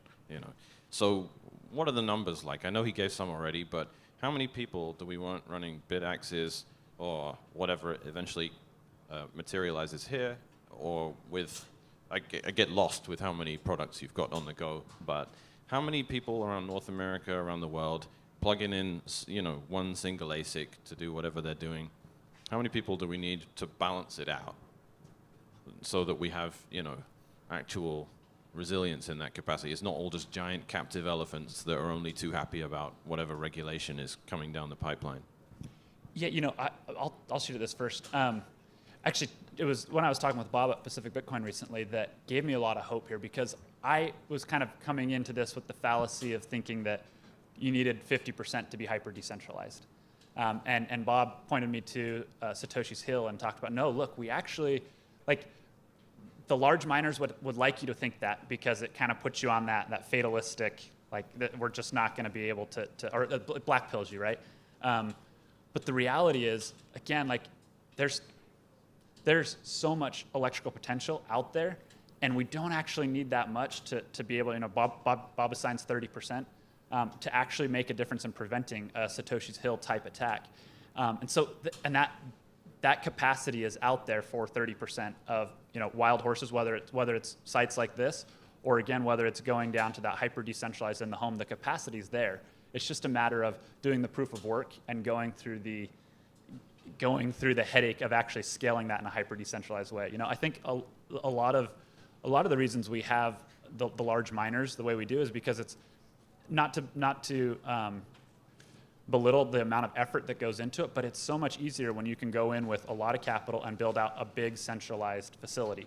It's a lot harder. That's the low-hanging fruit, building those big centralized facilities. It's a lot harder to go out almost door to door, or one micro miner at a time and get those deployed. And so when you first look at it, it seems like it's an impossible. When you're talking about, okay, if we're going to get 50%, we've got to grow the network by at least 500 exahash to be able to get to the 50%, and it seems impossibly hard. But when you start realizing, no, actually, just a bunch of these small miners banded together, making up a smaller percentage, can make a huge difference in preventing that. Do you want to touch on that, or we move on? Okay, so my next question is around pools. So people using, people doing mega underclocked stuff, using single hash boards from miners that came in, in pairs of three. I don't know what word I'm looking for there, but what's your experience generally using the pools out there today with such a low hash rate that they kind of haven't necessarily taken you into consideration? They have a threshold that it will take you 60 months or something to actually mine enough to meet their threshold, and from the pool's perspective, they don't really care. Like, you're some guy with a basement S9 guy. What's your experience been there? What have you tended to do? Where have you been attracted towards? I think it's exactly like you said. The experience has been poor because micro miners don't produce much hash rate, individually, and so it's pretty poor treatment. It takes forever to get a payout if you're pool mining, and I think that model actually doesn't even really make sense for micro mining, because you're sealing your fate as earning several sats per month. It's just not going to really be very exciting. So I think as we decentralize the hash rate, get more plebs, more home miners getting it going, I think there's going to be sort of a shift in the way pools are set up, especially if the miners aren't necessarily as closely profit driven. They have different reasons for wanting to run Bitcoin miners. Switching to a different pool just because the fee is 0.01% lower, it's just that doesn't make sense. A little bit different incentive structure for the individual miner. Bob talked about how we kind of tend to be myopic creatures and focus on the here and now. And I will admit I was extremely guilty of that when it came to looking out in the long term for the situation of pleb miners when it comes to pools. We're building this financial system for the next 1,000 years, and yet I was only thinking about the here and now. When you look at the pleb miner and where fees are going, if Bitcoin does what we all hope it's going to do, suddenly, miners are going to be mining for 10 years. These small pleb miners, with the current solutions that pools offer, will be mining for 10 years before they can justify withdrawing the amount of Bitcoin. Otherwise, it's just dust. They're going to pay more in transaction fees than what they actually earn mining. And I was fortunate to have Luke and Mechanic reach out to me and say, "Hey, love what you're doing, but have you thought about this problem?" And it was a huge blind spot for me. I need to be careful. Obviously, don't want to give away too much, but I'm really excited about some of the solutions coming up for the pleb miners, because really the rabbit miners, without specific action from organizations or companies like Ocean, pleb miners are on a collision course with extinction because of those transaction fees, and it just will not make sense. And so it was kind of an eye-opener for me. I had this huge blind spot I didn't even know I had until Luke and Mechanic opened my eyes to it. So yeah, it's kind of funny. You have this decentralized thing in the middle of two huge bottlenecks, which is the pools on one end and the ASIC manufacturer there, and then we can go and, you were talking about hyper-decentralizing the hash rate, and you used this phrase a lot in that. You did a really good podcast. I can't remember who it was with, but it was great. And then me and Luke contacted you, and we're like, "Are you aware of this bit and that bit? Because it doesn't matter how wide you distribute this bit." I think I want to just, I'm not sure of the time frame, but I think I'd like to round up with just sort of a bigger picture. If you had your way and we lived in a perfect enough world, 10 years, 20 years from now, what does mining look like from you guys' perspective? Start, Thomas. I'll put you on the spot. Yeah, it's a good question. I think it's obviously more decentralized than it is today. I think average normies are mining, and I think there'll be a lot of people who mine and don't even realize they're mining or what Bitcoin is. They just look at the ROI of I can get this heater that costs this much. I get this one that's cheaper and it mines. I'll buy that one because the ROI, and there's more and more people mining that is truly decentralizes it and it increases the resiliency of the network, and without even people realizing it. And I think that's the ultimate goal. I think is just having maybe not every home, but homes all over the world mining and being able to enable that. I think is the biggest goal. I think so. I'm going to give a really geeky answer here, but for me, my vision is that nichrome guys. Nichrome is the wire that they use in a lot of electrical heating elements, and I want nichrome markets to just be dead. And even these propane furnace markets, like it just makes sense. If there's heat, we're hashing. If there's heat, we're securing the block, the Bitcoin network. That's my vision. Beautiful. Yes, definitely that. I want to see mining become significantly more decentralized, but also more permissionless, right? It should be no big deal for anyone who wants to get into mining to have some equipment that's practical for them to run in whatever their situation is. If they have some unique energy production situation, if they just want to try it in their house, if they want to start a mining farm, right? Like we need to keep it totally permissionless. So that's kind of the beauty and why a lot of these things surrounding Bitcoin have exploded in development and progress is because you don't have to ask anyone to get involved with it. You can just do it. If you got a cool idea, you just try it out and see where it goes from there. And I think that's how we move forward. Fantastic. Yeah, permission. Mining tends to lead itself towards, it's quite a lot easier to start requiring permission given the bottlenecks. You need Bitmain to agree to sell you the hardware, and you need a pool to agree to make an account for you and to give you the sats that it pays itself from the network. But we'll get into all that later. So this is not planned exactly, but I think if anyone has a question to ask these guys, it would be great to get a couple of questions from the audience. And if we don't have a microphone, they might be able to hook you up with one. If we don't, I'll just repeat the question for the live stream. But if anyone wants to just yell something out, don't be shy. Anyone got a question for these guys? All right, Chris, go for it.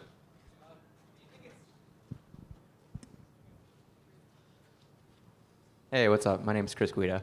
I have this kind of crazy vision.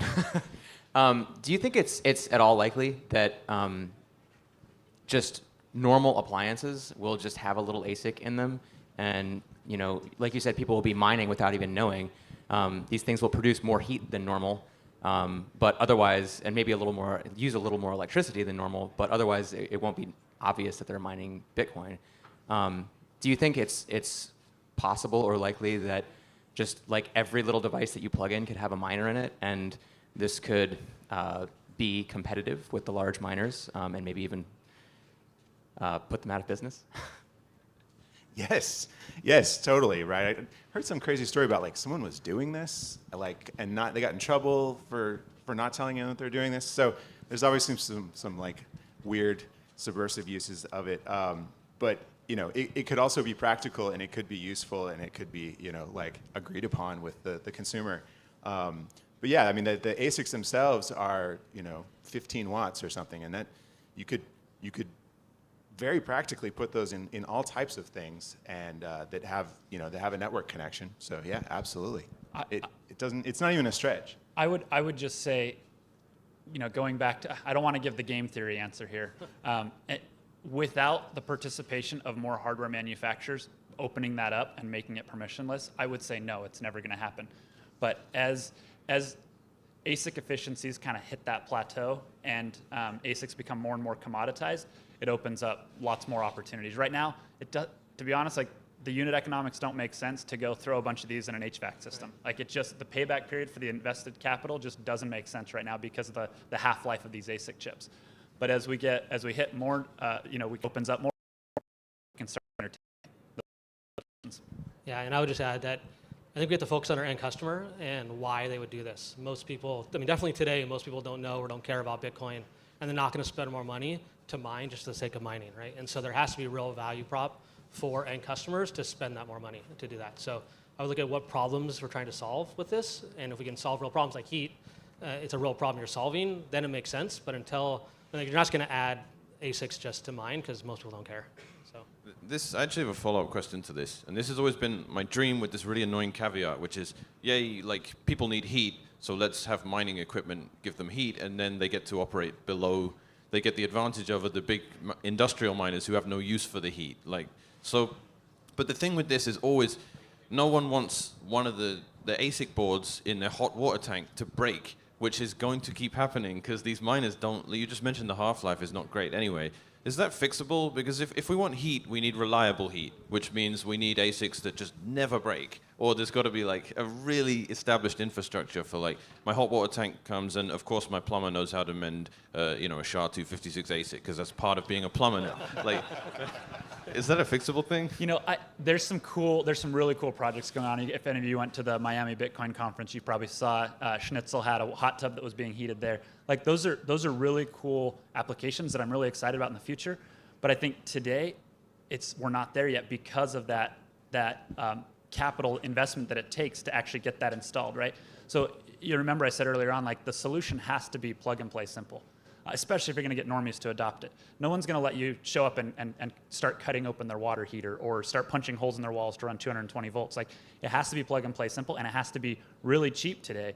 When we reach that kind of asymptote of chip efficiency, then it'll start to open up more and more, and it'll make more sense to go kind of deeper into the upfront capital to build out those machines. But for today, with the prices and where things are, it has to be plug and play simple, and it has to be, you can't be cutting holes in water heaters and having it break down and then requiring your plumber to know ASIC chips. Yeah, and I mean, can ASIC and hash boards be made reliably and have very high uptime? Of course they can. But right now, I mean, they're hobbyists and people trying to reverse engineer existing systems that were designed and built for very different applications, right? And I think when you design something purpose-built for this, then you could definitely make something reliable and not a problem. But right now, we're having to kludge stuff together, right? And so.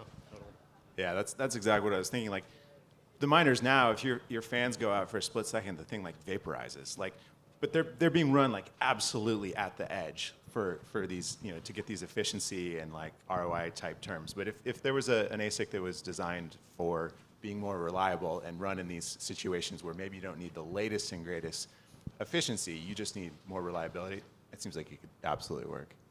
Yeah, for sure. I've had, whenever you see a sort of pleb mining enthusiast project, you see them pop up on Twitter all the time. And it will always have, they're like, heat your home with this, it's really easy. And then I'm like, all right. And, by tweet 3, it's like they've cut a hole in their HVAC metal system. And I'm just like, man, I want to do it, but I'm never going to get this past the other half. Never. Like, no way. They always present it as such an easy and doable thing. Like, Anyway, are there any more questions? Anyone just, yeah, go for it. I'm going to pass Ian the mic.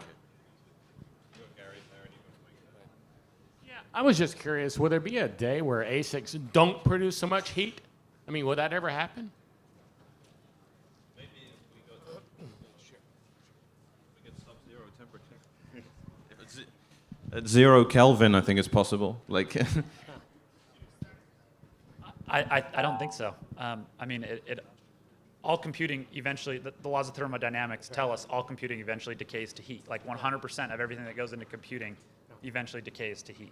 So I don't think so. Yeah, I agree. I mean, not unless you're doing hardly any mining. The intensity of heat, yes, but you're still generating heat. Yeah, byproduct. When is this efficiency plateau for the chips? When are we going to hit that? That's you. Good question. Candidly, I don't know. It is getting. I don't know the answer. Moore's law tells us it's going to be a long time before that happens. We think we're going to reach the limits on semiconductor technologies, and then there's a new innovation in wafer fabrication. So I'd like to think it's sooner rather than later, but I'm not optimistic. So when I was going to school, I had a VLSI ASIC design class, and I remember the professor specifically telling us at the time state of the art was like we were touching on 7 nanometer. And I remember the professor saying, "Yeah, Moore's law is dead. We're not getting any better. We've reached the limitations of the wavelength of light we can use, and so like 7 nanometers it. Like everyone's going to normalize around 7 nanometers, right? It was only like 12 years ago, right? And here we are now knocking on the door of 3 in production, 2 nanometer in R&D, right? So it's a fool's errand to try to predict when we hit that. We just know that eventually we're going to bump up against the laws of physics for a while. Yeah, the amount of times people claim Moore's law is dead, and then it just keeps happening. Right. It does seem like diminishing returns, though. Like it's like we're, asymptotically approaching that bottom, and it's going to change the dynamics for sure of this whole industry. Hey, had a thermodynamics question, or just a high-level question in terms of the efficiency. We're talking about heating the homes as being the selling point. what's the efficiency if you were just to use a normal heater? Besides, like, obviously the initial capital for an ASIC is going to be more expensive than maybe a heater or a space heater or whatever. But in terms of like net or energy going in and heat coming out, what's the difference between an ASIC and a normal heater? So when you say normal heater, you got to talk about the energy source, right? So energy, the cheapest, by far the cheapest energy source is natural gas in the US. But natural gas is only readily available in larger population centers. When you start getting out into rural areas, which is primarily where I'm focused on, you get into heat sources like propane or heating fuel, where they're literally driven out, like delivered by truck to a propane tank or a holding tank that's on the facility. Those become really expensive. If you're just comparing space heaters, it's a one-to-one comparison. Like space heaters are roughly 100% efficient. Every watt that goes into that heater comes out in the form of heat. And miners, it's like 99.999% of what you put in comes out as heat. But if you're looking at like from a cost of fuel source, there's really interesting energy arbitrage opportunities where if someone's using propane to heat their home in these rural areas, they can literally save hundreds of dollars a month just by switching from heating with propane to heating with electricity. And that's the economic incentive for normies to maybe consider using a Bitcoin miner to heat their home rather than a propane furnace. If everyone took advantage of that, would it become uneconomical to mine unless you were using it in that capacity? Yeah, you know, a lot of people ask that, like, well, what happens when everyone's heating their homes with electricity? Do the electric companies now have to start charging more for electricity? But the interesting thing is everyone's using electricity to cool their homes in the summertime, right? And so the capacity is already built out because you're already running an AC that's, so I think, I don't know the answer, but my hunch is, or I have a hypothesis that no, it doesn't necessarily change the economics. I meant more, if you can pay $200 for your electric bill to heat your house, or you can pay $100, but if you can save $100 by heating your tank that way, and you subsidize it by selling the sats on the side, are you more efficient than someone that's just mining? Or how does the maths work out on that? Yeah, absolutely. But the opportunities that I'm seeing in energy arbitrage, you're actually saving money just by switching to electricity. So the homeowners that are putting my miners in their homes, they're actually paying my electric bill. I own the Bitcoin, I own the miner, I get the Bitcoin. They pay the electric bill, and they're happy to do so because they're saving $300 a month on their heating bill, right? So they don't even get the sats to sell, but they're still happy about it. Another one here. Hey guys, I was talking with a friend on the way here about like we see the wide adoption of solar technology in the U.S. through government subsidies. The state shouldn't exist, we know that, but while it does, can we use them in any way? Should someone be working on a legislative path to, say, lower the cost of these home units for scale? And if so, like, would that be a good thing or a bad thing? I think there's silence up here because all of us have very little faith in the state. So print some money to subsidize something? I don't know. What could go wrong? The industry I came from before Bitcoin was in a healthcare adjacent space, and it took this startup over the course of 9 years, went from garage to IPO, and man, if I had $1 for every time the proposal was given to go work with legislators or go work with state agencies to go and try to benefit the company or the consumer in some way, like I don't want to wait around for that to happen. Like there's probably someone out there that has a higher tolerance for bureaucracy than I do that could go and figure it out, but I don't have the patience for it. Like let's just go build. I got the mic. Yeah. Next question. I think they're going to bring another mic. So. Okay, I think we're good. That wraps it up. Thanks so much, you guys. Really appreciate it.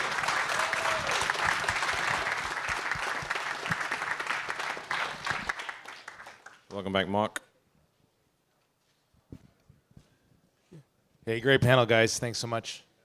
Thanks for the ocean plug, Zach. All right, we're a little bit ahead of schedule. I've been told the food is going to be ready at 12:30, so we're going to break now. So just mix and mingle. The food is being served over here. I think it's paellas, so it's going to be nice and warm. The plan for the afternoon is 1 o'clock. We're going to meet down You could see it from here. We're going to meet down by the Bitcoin mining container. There's another stage set up. That's where Bob's going to give us more of like a, immersive tutorial about the site and the history, a lesson, and kind of like walk through the process of power generation. So grab your food, walk down to the site. On the back of the agendas, there's a little cartoon image. If you're wondering what all the elements of the hydro generating process is, there's a bridge. So for those who can't or don't want to do the walk, we have a bunch of golf carts lined up. So just let somebody know and you can get a ride over. But otherwise, it's a pretty nice journey through nature. And don't forget to bring your ocean blanket to keep you warm, okay? So thanks everybody.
Hey everybody, just a quick time check for y'all.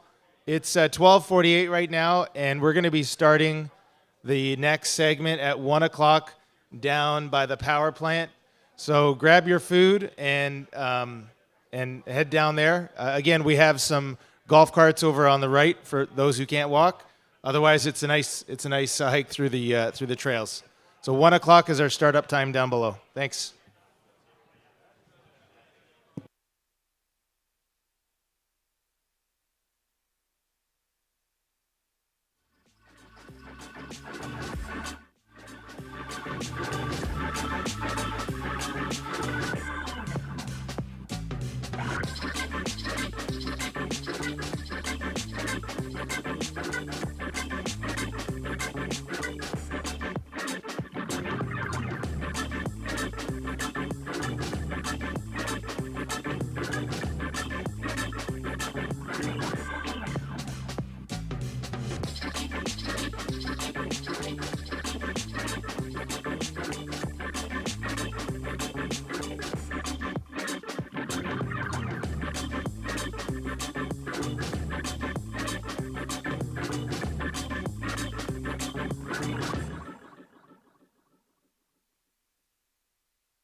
Hey all, if you are still here and you're wanting to do the walk or the golf carts, you need to make your way that direction. Golf carts are on this side of the tent. Their walk is right here. There's a staircase through the tent. It's probably about a 5 to 8 minute walk. It's really quite picturesque, but do that now if that's what you're going to do. Thank you.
have your attention. We're gonna do something real quick here, explain the whole operation, and then we're gonna light this sucker up so you can see it working in operation. So anyway, we're gonna start the talk here in about 3 to 5 minutes. We can get people.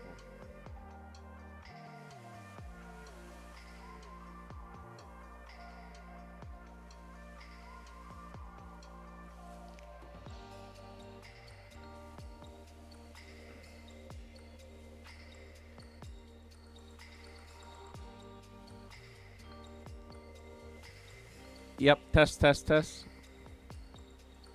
We good? Yeah? Okay. Hi, Jen. Yes. Yep.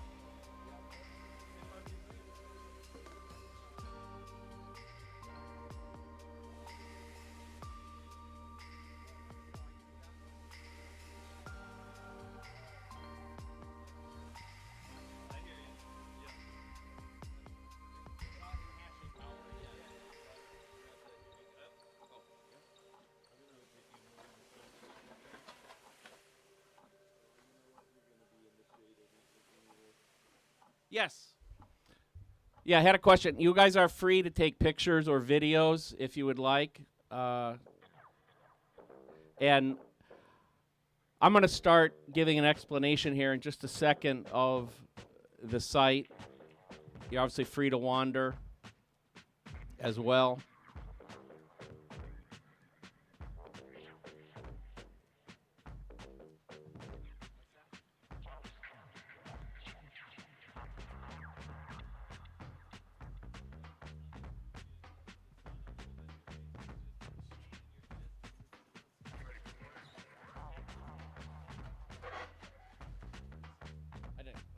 Yeah, turn it on. Yeah.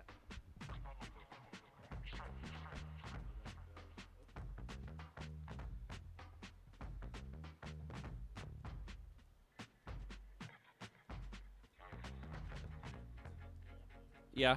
Sound okay? All right. I guess let me know when you want me to go.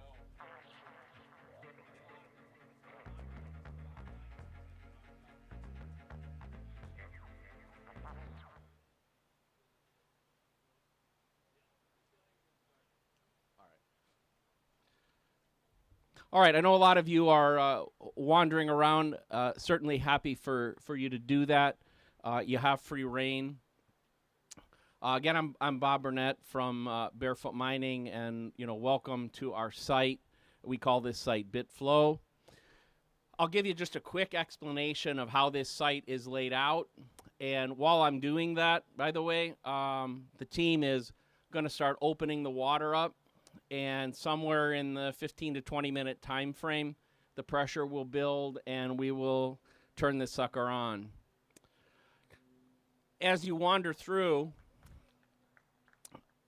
so everything starts upstream. So we are dependent on water. We have the beautiful Enoree River to our left. Off to the side, we have a pool. So we have a dam. I believe it's a 12-foot dam. Off to the side of the dam is a pool with a set of gates. Those are called the head gates. When we open those gates up, which is what we're going to do right now, that will start water flowing into a pool. And then for these folks over here, you can see this pipe here. This is a 10-foot diameter pipe. It's called a penstock. As the water starts filling the penstock, that penstock runs about 100 yards down under the ground and then into this building on my right called the powerhouse. You're all welcome to go into the powerhouse later. Inside the powerhouse are a set of turbines. As the pressure from the water builds up, it will start turning those turbines. It, by the way, is a massive amount of power. The force of that water, which will fall approximately 45 feet over this run, would be enough to atomize a person who was in the way of that water. And unfortunately, not in this site, but at other sites that has happened in some catastrophic circumstances. But I just want to give you an idea of the force of a site like this. And again, this is about a 1 megawatt max capacity site. Once the water enters the powerhouse and hits the turbine, next to the turbine, you will see a gearbox. The gearbox came from an old steamship, and the turbine has an axle connected to it. It will spin at 200 RPMs. The generator, which sits on the other side of the gearbox, needs to spin at 1800. So it's a 9-to-1 gearbox ratio. And when you get in there and this thing starts going, you're going to see this thing fly and the amount of power that it generates. You should feel it in your stomach. We've got some guardrails there. Obviously, do not go down into the pit where the gearbox and the generator are, but you can go right up to the edge and it's safe. Feel free to take videos or pictures inside there. Coming off of the generator in there, which by the way it's a 3 megawatt capacity generator. We don't use it all. That generator was repurposed from NASA, by the way. So some interesting history with this site. You are going to see running along the sides of the powerhouse, you'll see 20 wires. Most of them are 1-inch thick 3-inch thick aluminum wire. Those are running underground up to the container here on the right, which is where the mine obviously is. So that generator is producing 480 volts. We use some specialized equipment here from Bitfury, which is a fairly unique mining system in that the power supplies in it run at 277. So we're able to save some money by not having to downshift to 240 or 208 like a lot of others must do. But as I said, we're opening the gates now. I'll walk up to the head gates. Anybody that wants to follow me, we can talk about some of the intricacies of what's going on up there. Then we'll walk down into the powerhouse, and hopefully about that time this thing will pressurize and you can watch it start turning. So with that, you're free to go. But like I said, I'm going to walk up to the head gate, and anybody that wants to follow me is welcome to join. Thank you.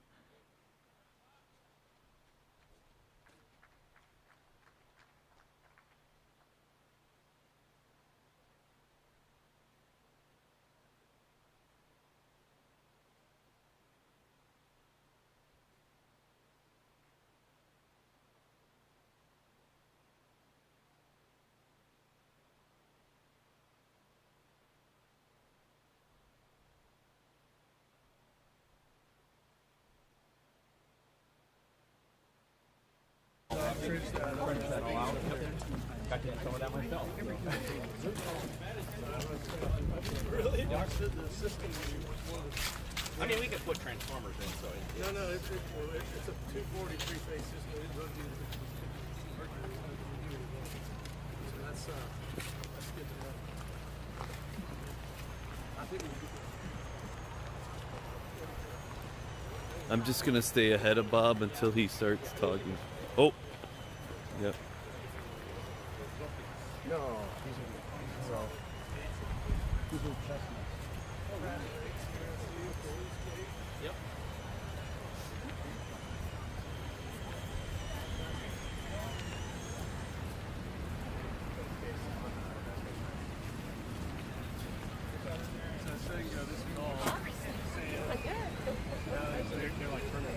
Yeah, he's basically over a drill. Yeah, so here's your head. This goes into this. I'm gonna come out.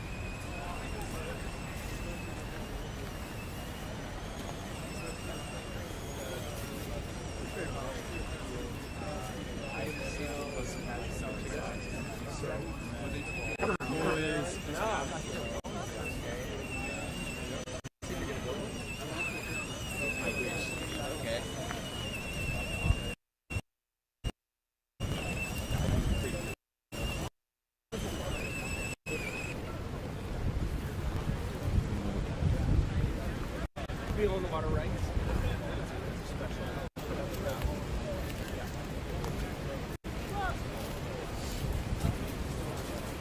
So, especially for those folks online, everybody else that's interested. So this is the head gate.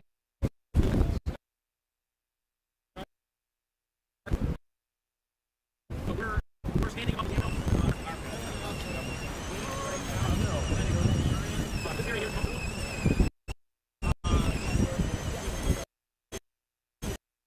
Come around, so you'll see we have a bunch of brakes set up here, and then a secondary set up here. Very important that we filter out. It's something that could come in and even a small stick hitting the turbine.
How's it?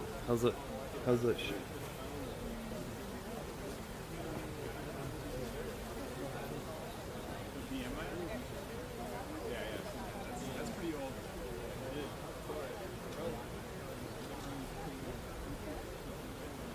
Dave, do you have picture on Nevo?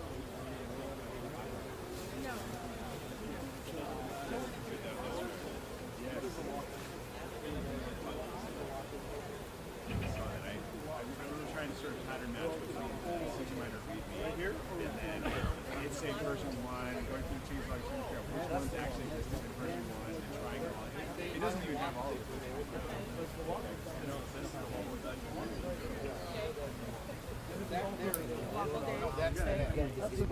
Okay. Floor is the same. Lock hand down. Yes, actually. That's So it's the Damon law.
We should be okay.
And it's Steve. I have a headache. Oh, yeah. Marry out time. Man, I don't want to have to be here.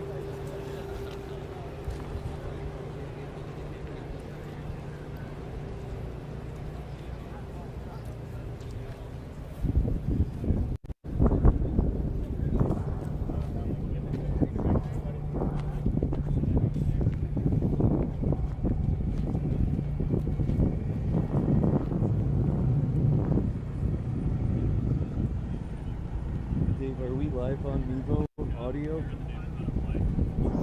Oh.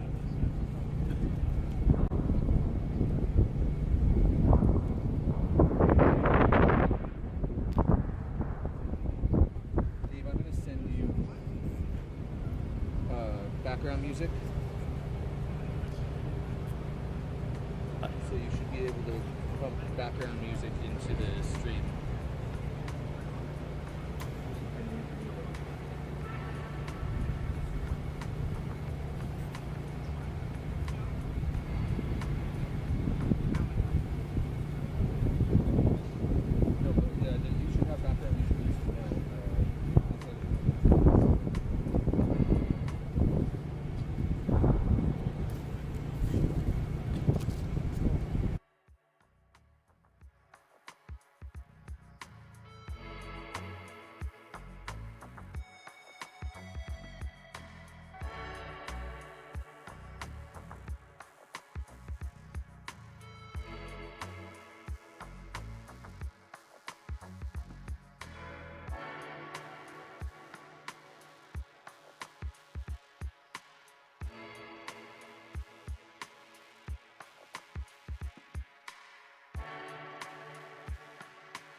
No. I don't. Look at an old part of the tube down there. Yeah, water. That looks like part of the Titanic. Yeah, well, probably it was. So these pinhole leaks right here. Yeah. That are squirting up. Yeah. Isn't that crazy? So the fact, imagine how thick the steel is. Yeah. And the fact that there's been enough water go through this, that there's pinhole leaks in here, only in that one little tiny spot. There's another one there. Oh, yeah. Corrosion has, I got replaced everything else in the way.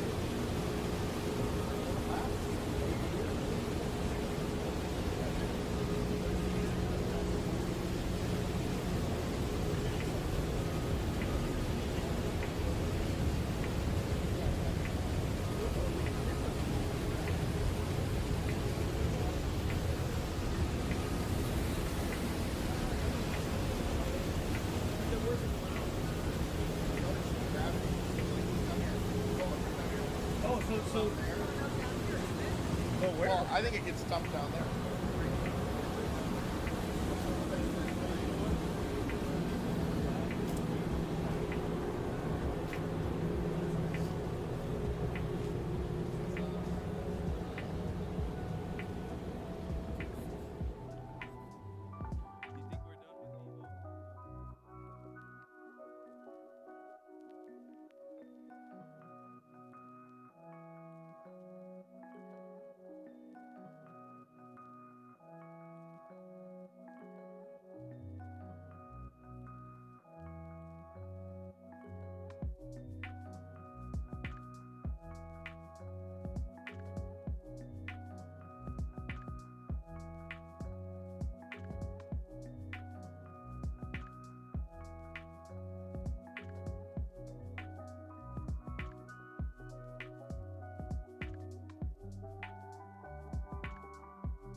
Hey, folks.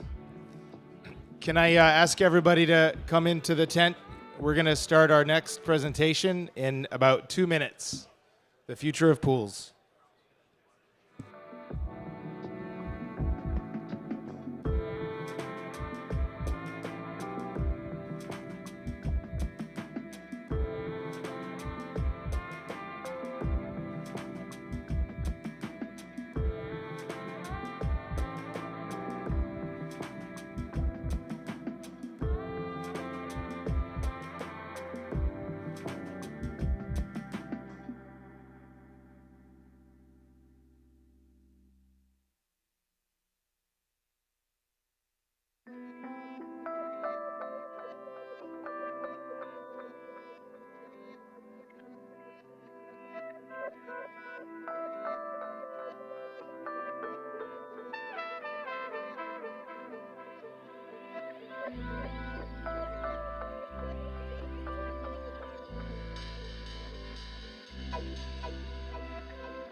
Hello, folks.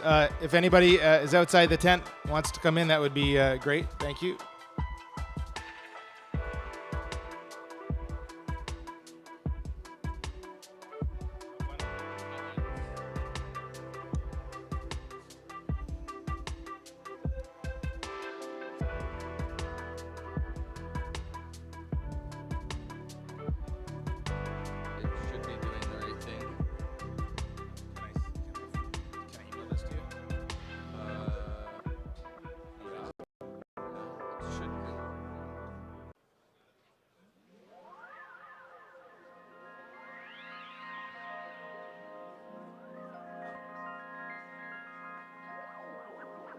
Working?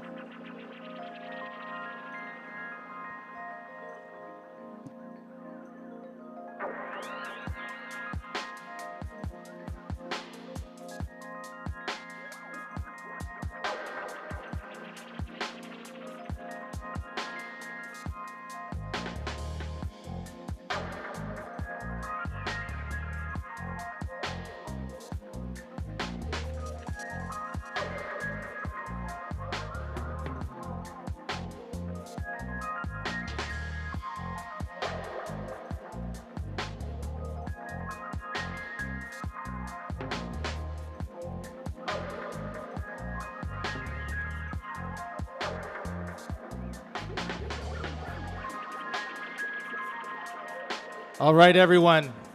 We're ready to get started with the afternoon presentation. Before we do that, can we just get a round of applause for Bob and the Barefoot team for that amazing demonstration? Thank you, Bob, and Danny Moody as well, who gave the tour of the powerhouse. Okay, our next presentation is going to be given by the one and only Bitcoin mechanic on the future of mining pools. So can we please give a warm ocean welcome for Mechanic?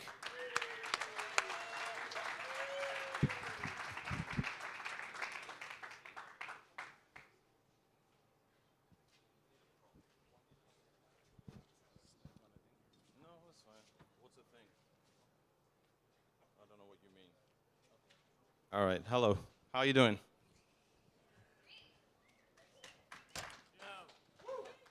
Yo, how's it going, Max? So, the future of mining pools. Let's talk about why people use a pool in the first place, right? It's because you don't want to solo mine. If you solo mine, you'll get these crazy stats that don't really make any sense and actually don't have any resemblance to reality anyway. It will say, if you mine, how much hash rate do you have? You stick it into a calculator, and the hash rate calculator says, all right, you'll mine 1 block every 95 years, or something like that. But that doesn't mean if you actually mine for 95 years, you'd get any money. And frankly, there's a 2-week, Bitcoin's heart pulses every 2 weeks. And unless you can find a reasonable number of blocks within any 2-week period, that 95 years that it originally told you about, that's just gone forever. Because now the difficulty may have gone up, and it probably has gone up. And in that circumstance, your calculator is now telling you, oh, it's going to be 1 every 110 years. So what happened to that 1 in 95 years? Are you still working towards it? You're not. You lost that chance forever. So what does this mean? This means that there is placed on us by Bitcoin itself a fundamental limitation to the amount of solo mining entities you can really have in Bitcoin. If you can't find a couple of blocks in a 2-week period, you're at a massive disadvantage. So we can't just have pool after pool after pool and decentralize things that way, because there is just a bare minimum practical size for a pool to be. And it gets worse. So I don't like to be the bearer of bad news, but that's basically what I'm going to do here, because things aren't great. Like, how are things going? I'll be honest, they're not great. So you have a bare minimum size you can have in the first place. You have this bootstrapping problem that a pool has in the first place. But then you have all these incentives for coagulation and people running towards bigger pools, because the advantage carries on going. The more you can mine in a 2-week period, the less you have to worry about cash flow. The faster the higher the resolution is, right? You're not looking at a curve like this with 8 pixels, right? Because you're only finding 1 block a week. So if a period of bad luck can be tremendously awful if you're only 1% of the network. But if you're 30% of the network, you're finding multiple blocks an hour in a good hour, and you're finding maybe you got to wait 6 hours in a period of bad luck, but your resolution improves. You get a lot closer to the maths of what you're expecting. What does that translate to? That translates to more consistent income, which means less cost to maintain all the infrastructure and all that. You're closer to what you expect. You can operate on tighter margins. You can offer your miners more money. And that means people go, well, I'm going to earn more money if I go to the bigger pools. And I don't see the number 51 anywhere, so everything is totally fine, right? This is the problem, right? This meme. And I know it's more than a meme. I don't know where Luke went. But 51% attack is this number that gets stuck in everybody's head. And first off, I'm sure a lot of you know you can do major disruption with only 20 to 30% of the hash rate. You don't need 51%. 51% is the amount you need for the attack to be a consistent success that no one can stop until the network actually figures out a way to route around the malicious entity. But with 20 to 30%, you can already do a lot of disruption, and there are mining pools way bigger than that. But this, I think, should be the overall theme of the talk I'm giving here, which is perception versus reality. Because we have this perception that, oh, look, none of the pools are greater than 51% or approaching that, so we're in a good spot. We're relatively decentralized. And there's all these sort of coping mechanisms we have and some, references to, we're citing some sort of wishful thinking and game theory scenarios where we're saying, if a pool ever did get that big, everyone would just run away. Everyone would start mining somewhere else, and the network would organically defend itself. And fair enough, we do actually have real-world case studies of that. We have BTC Guild, a very old pool. We have ghash.io. Both of these pools suddenly got too big. They got above 40%. They spooked the network, and everyone went, this is bad. And they just death spiraled immediately after that. So those pools just got bigger and bigger and bigger and bigger and bigger, dead. And that's happened a couple of times, and that's everyone's looking at it and saying, okay, no problem. When 51% gets viable for any single entity, the network will organically defend itself, no problem. But what did that manifest in? It didn't manifest in a reality that's safer for us. It manifested in the appearance of something that's safer, because we're looking at that pie chart on mempool.space, and we're seeing 30% Foundry, 20% Antpool, another 15% also Antpool, but under a different name, so it's fine. The F2 pool, you have these chunks, and you think, well, again, I don't see the number 51. Never mind that 2 of the entities together are 51. That's a problem, right? But it gets much worse than that, because how accurate of a picture is that? To me, it's as accurate as the picture when it says, you make a transaction and you see on mempool.space, it's not getting in the next block, it's getting in the one after that. What does that mean to anyone here? I think we all compensate for the fact that that doesn't mean what anyone would take it to mean, right? If you're not getting in the next block, you're not getting in any block ever. You don't get in the one after, right? So the pie chart for mining, the way that looks to me is, it says to me that miners, or mining pools rather, are much more interested in avoiding the appearance of having 51% than anything else. And that's dangerous, because it's perpetuating an illusion that is an incredibly dangerous one for us to have, that couples with another illusion that pools and hashes are somehow distributing the work in a safe manner across themselves. Because I'll wrap up this point and then I'll move on to the deeper point here. But a pool can, unfortunately, due to the real-world case studies of having exceeded 40% and scaring everyone and then death spiraling, what you have is modern pools, they're aware of how appearances will cause the death of their own business. So does this cause the network to organically limit pointing hash rate at any one entity? Or does it cause a big mining pool that's getting too big to voluntarily limit the growth of their own business? If it does, that's news to me, because I've never seen that happen. Have you ever seen one of the larger pools say, hey, we've got too much hash rate. If you keep pointing hash rate at us, we're going to terminate your account, or whatever. We're going to block your IP address. I've never heard of this happening. Because it's far more trivial once you grow to a sort of size like 30%. Once you've grown that big, unfortunately, you can just reroute the hash rate that gets pointed to you to smaller pools and maintain the appearance of having only 30%. And that gives everyone the luxury of comfort again. We say, hey, no one's getting too big, it's fine. But these pools know perfectly well what will happen if they overtly get too big. So that doesn't mean they remain at 30%, it means they remain appearing to only have 30%. So they reroute, point hash rate at smaller pools, and everyone says, oh, it's fine. Which, unfortunately, is just wishful thinking, and it's not good enough. And it doesn't mean we can credibly claim decentralization, because they play such an important role, which I'll get into now, which is, maybe I'm being a little dramatic here, but what is this? What would you call this? This is not a Bitcoin miner. This is a hashing thing. This hashes stuff. This does not do half of what mining is. Here's what Bitcoin mining is. It starts with a node. You run a Bitcoin node. You connect to the network. You find your way all the way to the tip of the chain. You validate everything along the way. You start constructing a block template. You pick the prior block that you're accepting and you want to work on top of, and you think everyone else has this too. This is going to be not a waste of my time working on this. I'm going to find all the transactions floating around in the network. I want that one, I want that one. I don't want this stupid JPEG, but I want that one, I want that one. I'm going to put it all in there.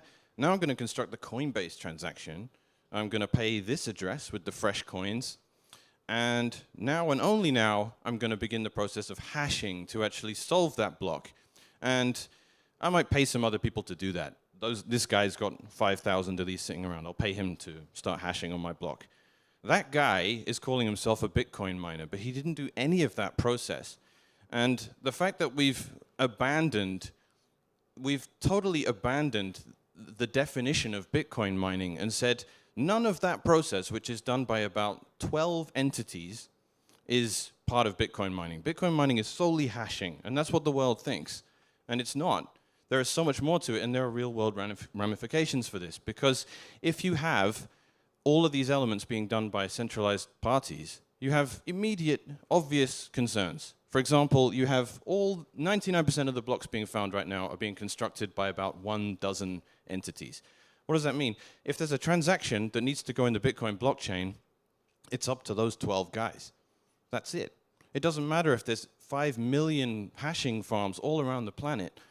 What do you do? If those 12 guys don't like that transaction, it's not getting in. That's the end of it. Because you have this huge bottleneck. It doesn't matter how much you distribute the hash rate, because hashers are not miners. Pools are not miners either, but they play this significant role. And another way it manifests is far more annoying, which is when we're trying to activate soft forks. So, who remembers what SegWit was? Or what SegWit is? Do you remember the fork wars and the activation of all that stuff? You would always have this confusing terminology that would come around where people would say, if a miner does this, if a miner flips that bit, we'll get SegWit. If 95% of miners do this, and there's always some pedant who comes along and says, you don't mean miners, you mean pools. Because the miners aren't constructing the templates where they flip the version bit that will actually bring about the activation of the soft fork or not. Because that's how we coordinate upgrades in Bitcoin. We do it via flipping version bits in block templates. And miners, people that call themselves miners, have nothing to do with that process. So when you're saying it's a miner-activated soft fork, it's not. It's a pool-activated soft fork. And pools aren't miners, but they've taken on a massive component of what mining is. So the cope again with that is to say, well, if the pools are being annoying, we'll just switch and we'll go to other pools. Just like it was with the 51% attack. If a pool ever got big enough, we'll just switch. And again, fair enough, we have real-world case studies of this. But like I'm saying, it results in the appearance of things changing to satisfy what people need to see to feel comfortable. It doesn't change anything under the surface, really. So you have all those elements about what's going on with pools, taking on a big responsibility, and us delegating that to them, and just hoping that they don't do anything silly. And you have a challenge with how do you increase the scope of what miners do. It's very similar to how do you make everyone that has a Bitcoin wallet connect it to a node they run. How do you do this? How do you incentivize that? There is no incentive beyond if you don't do this, the wallet you connect to might lie about how much Bitcoin you have, or it might stop you from broadcasting a transaction. Then you'll need a node. And unfortunately, this just doesn't just doesn't present a practical issue 99% of the time. So we're on our knees begging people to run nodes to help decentralize the enforcement of the rules of the network, which is great, and we're doing well, and we can credibly claim decentralization, but we fought hard to get even what we have now. That's what the block size war was all about in the first place. So how do you get miners to take on additional responsibility? You ask them to solo mine. No one's going to do that because they're not nuts. Like, people might do it for enthusiastic reasons and, you know, ethical reasons, but financially it's not particularly viable. And so, what is that? 2 minutes? I'm almost over? All right, okay, thanks. Wow, all right, wrapping up. So, there's a bunch of things a pool might do to allude to an invisible elephant in the room. What could you do as a pool to make things a lot better and to decentralize stuff? First off, you have a coin-based transaction where the new coins go inside any block you produce. You can not your keys, not your coins, right? If you're mining and you're, you know, hashing, that pool is constructing a block that sends the Bitcoin to the pool's address, and then they distribute the funds after that. That is not necessary. Bitcoin allows for more than that. Bitcoin allows for people mining collaboratively, i.e. with a pool, to say, we're going to construct a block that pays the miners directly. Now, there is limitations to this. For example, if you have an S9, like the one down here, if you have an S9 and you plug it in and 5 minutes later the pool finds a block and you have 3 sats, no one wants a UTXO worth 3 sats because it's a total waste of time and you're not able to actually practically spend it.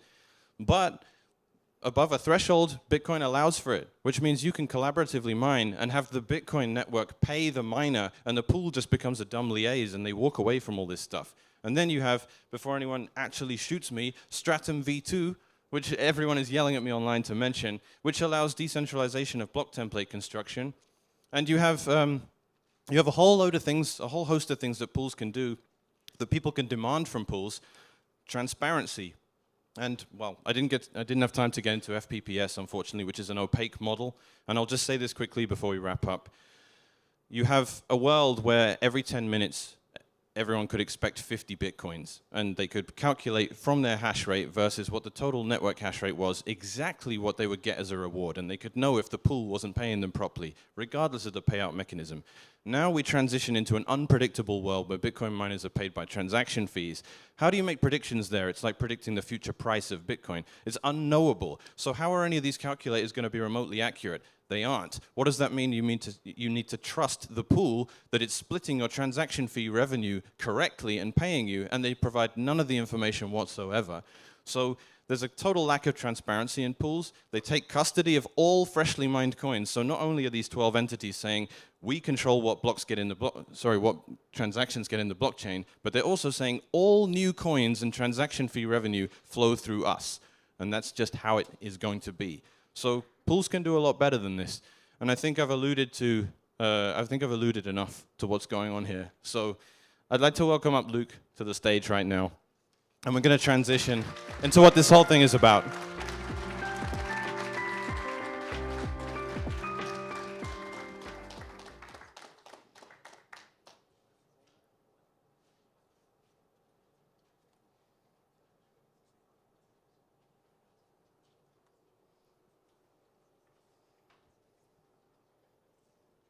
Thanks, Mechanic.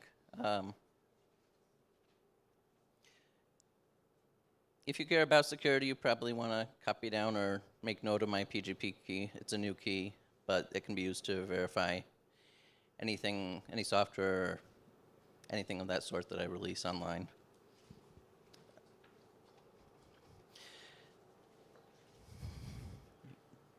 And just to make sure the one on the screen is correct, it's 93CB 4961 F69A 6508 2D44 1080 2CBA 8253 0896 55C3.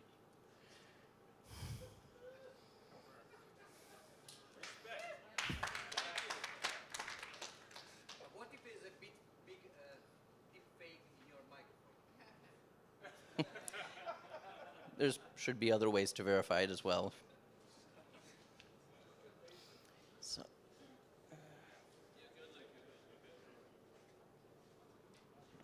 next slide. So back in 2011, I started one of the very first Bitcoin mining pools, and it actually did a lot of the stuff Mechanic was alluding to. Generated freshly mined coins directly to the miners on the pool, had transparent mining policies, and the block templates weren't miner created yet, but that was something that I was working on as things moved on in 2011. Next slide. Get block template was originally designed to solve that issue. It never fully came to fruition. Over the years, it's been taken up. Better Hash and now Stratum v2, basically trying to accomplish the same thing. But it's just, as Mechanic mentioned, it's still a major issue today that we really need pools to transition to.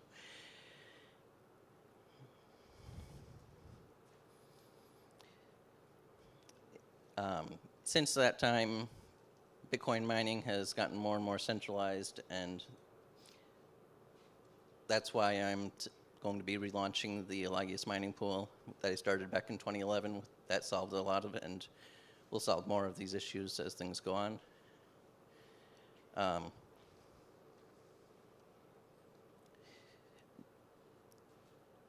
We're going to call it Ocean this time. It's not just another permissioned swimming pool or mining pool that you have to join and go through a long process to get approval of, but you can just put any Bitcoin address in the miner and just start mining in like less than a minute.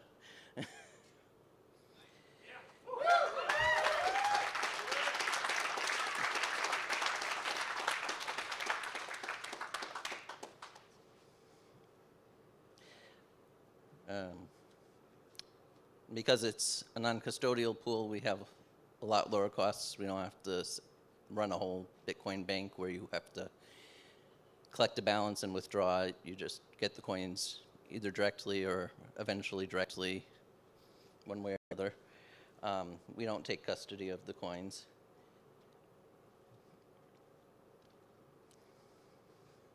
And at launch, we're going to be 0 fees. Also probably going to be doing some other promotional things to help miners earn more. And that'll go for at least 2 months. And even after that, we're going to keep the fees as low as we can.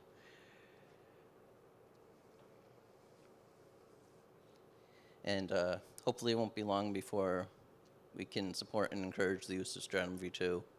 That's the real mission of this new company, is to decentralize mining and not just stop there either. Hopefully we'll improve on things in other ways as well.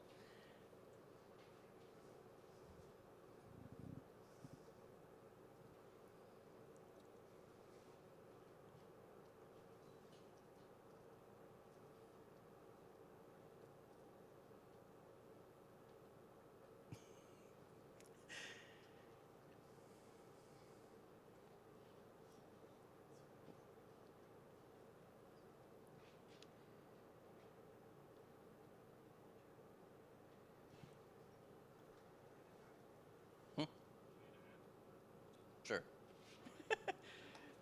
I never figured out. So we're discussing the details of the pool, right? Yeah. So there's a lot of elements here that set it miles apart from what people are used to. So first, like you said, non-custodial, and that's to the extent that Bitcoin allows. Like I said, no one wants to mine 10 sats, right? Because if you mine 10 sats and that's a UTXO, yeah. If you mine 10 sats and that's a UTXO, you're never going to be able to spend it. So shout out to Francis Pulio for Bull Bitcoin, right? Does anyone here know how Bull Bitcoin works? So you cannot buy Bitcoin on this exchange until they have a Bitcoin address to send it to, because they refuse to take custody of your money. And that's a good model. So with us, if you're mining with us, you never need to go on a website. All you do is you put a Bitcoin address in as the worker. That's it. You can identify the worker if you like by Bitcoin address dot my microBT1 or whatever. That Bitcoin address is going to have Bitcoin sent to it, whether you like it or not. Just to clarify, you should still go to the website and make sure it's set up and everything's being recorded properly, checking the stats. Absolutely, but what you don't have to do is go to the website and make an account and send a picture of your driver's license every 2 weeks.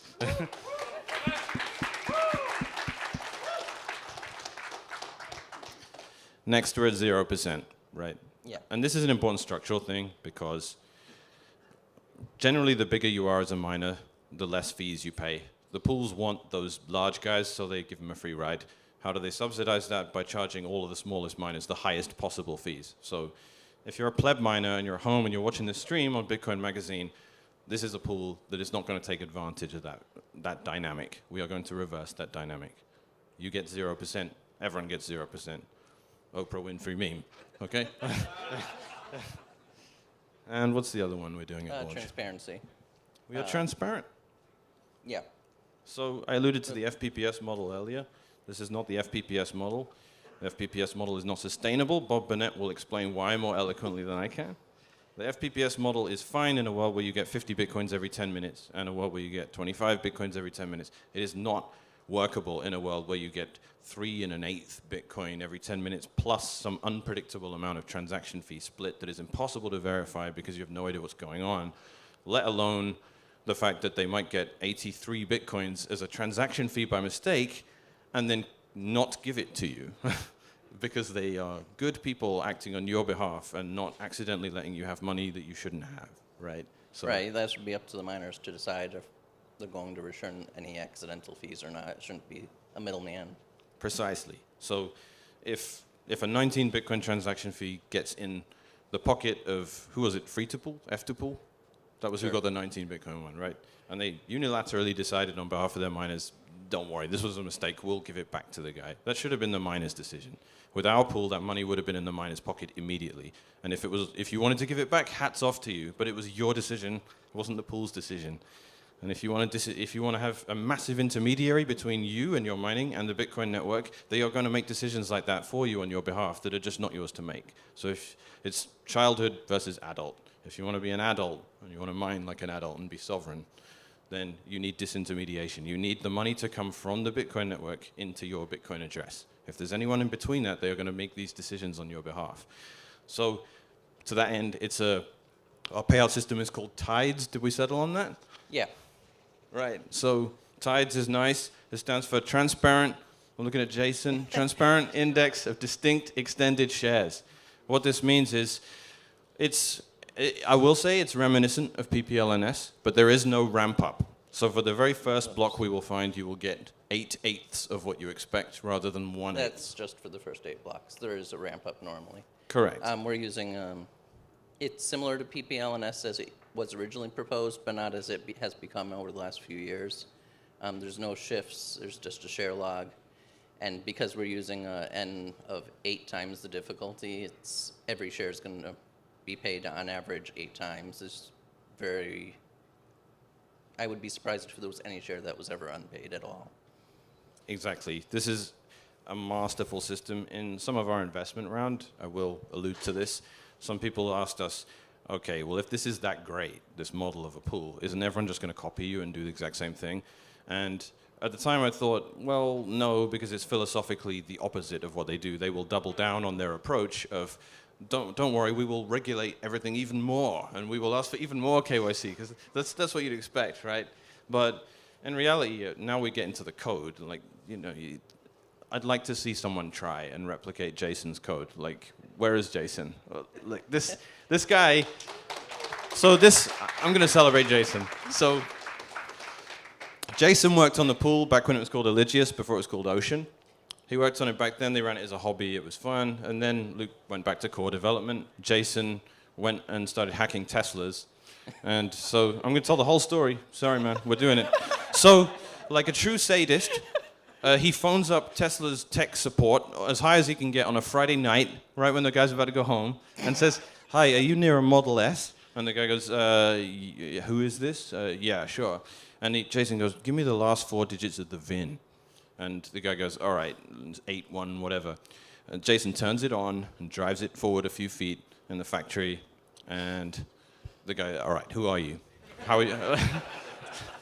And Jason goes, "Yeah, you've got a problem, okay? So your fleet's wide open." So fast forward, what is it, 5 or 6 days, Elon Musk's on the phone to you saying, "All right, rewards, everything like that. And then you became the Tesla hackers. This is Jason Hughes, and he's our back end. And he has built a system. Some of it, for the tech guys, some of it's even written in assembly, right? Because the C compiler was doing something a little bit inefficient.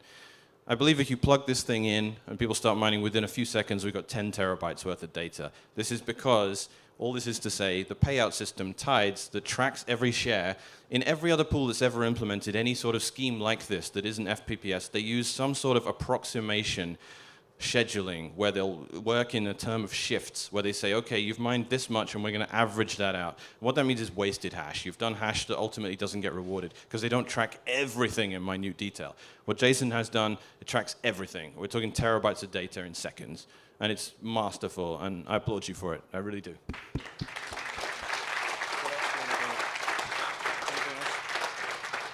And to those who remember Alagius, Jason was known as WizKid057 back then, just to be clear. He's a hero member on bitcointalk.org. Who remembers that? All right. And it's easy to use. That's a good point. It's a lot easier to use our pool in true Bitcoin fashion. When people say, oh, Bitcoin's so hard to use, and you say, well, have you ever opened a bank account? Have you ever applied for a credit card? Mining with us is not, even though Luke's up here, it is not more technical or anything like that. It's much easier because it's disintermediated. Like I said, it takes 2 bits of information. You need a Bitcoin address and a URL. And even for the stats, before there was just a hack together, barely a website, but this time we've got a good UX and everything. Yeah. So you got up to 18% of the network when you were running this as a hobby, and the server was sitting in Jason's basement, right? Now you've come back with a vengeance. You're running it as a proper company. Like, I don't see it not taking off like it deserves to. Yeah.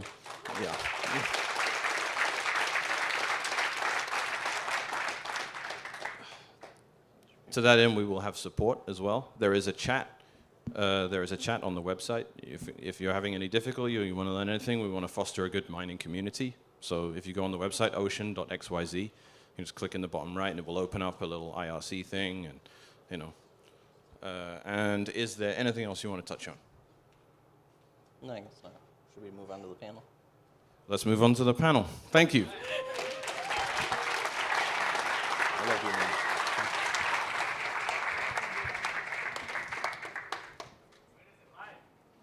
When is it live? Oh, good question. I can't think of a. Yeah, maybe something might be coming in that regard. I don't know. Right now. It's live right now? Yeah. You mean all I have to do is go to ocean.xyz, grab the URL, stick that in my miner, and I'm already mining? Yeah, the host name for the miner is mine.ocean.xyz.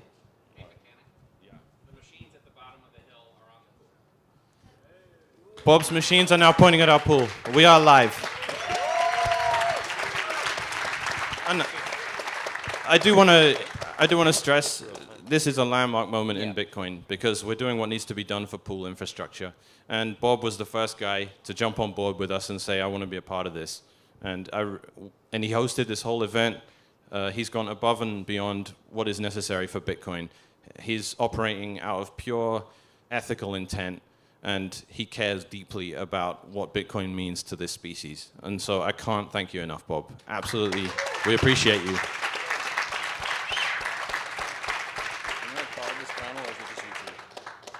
And just to be clear, you don't have to host a conference to mine on the pool.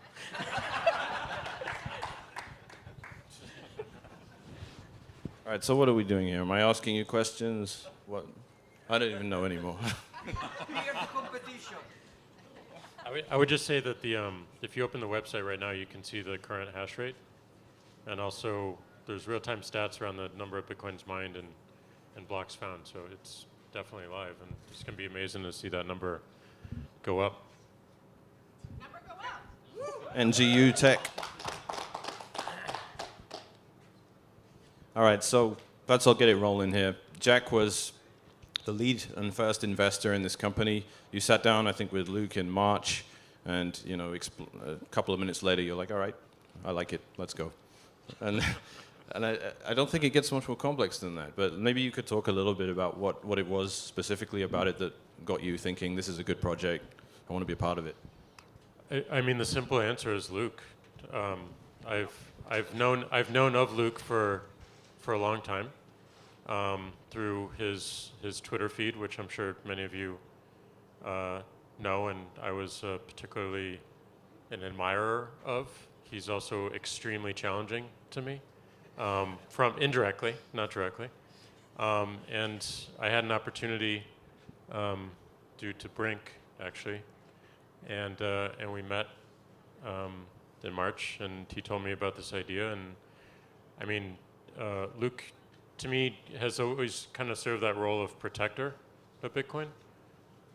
I don't think any of us would really be here today if he didn't take on the actions he took. Every action he's taken for Bitcoin has been principled and one of protecting it and making it better. He's a bit of a guardian angel for the protocol and for all the people that work to better this. And given how principled he is, and given how humble he is, and given how selfless he is, anything he would ask me to do, I would definitely do. And this one just seemed so obvious and so simple and so beautiful. And again, it went back to the principle of protecting Bitcoin. We saw earlier that we have threats of centralization, and this is a big one. And this is a really important one, especially as, you know, a company like ours and Thomas's team intends to put more miners into the world. We need the people to have more independent sovereign options, and that they be simple and direct and can be instant, which is what Ocean provides. I mean, just the, and then I met the rest of the team as well, and we actually got talking, and how thoughtful they've been about everything, including just, we had conversations about the name, and it just, the fact that it's a pool and they name themselves Ocean, that's just like, that says it all. That's incredible. That's like, that's the soul of what we need more of in Bitcoin, and it speaks to like what this company is about and what it's trying to do and the philosophies behind it. And you know, it all starts with the people. So as the more people I met, the more conversations we had on Google Meet and also on Signal, and now we finally meet in person. It's just been validating, especially this event. I mean, this is an event that I'll remember for the rest of my life because of the people here, the nature, the fact that we got to see something powerful and feel it. And like, we're all gonna walk away from this, like, this is a big moment, and this is gonna change Bitcoin for the positive. And so everything they've done from the moment I sat down with Luke has just validated, like, this is our guardian angel. It's our protector. We need more people like him, and like this team.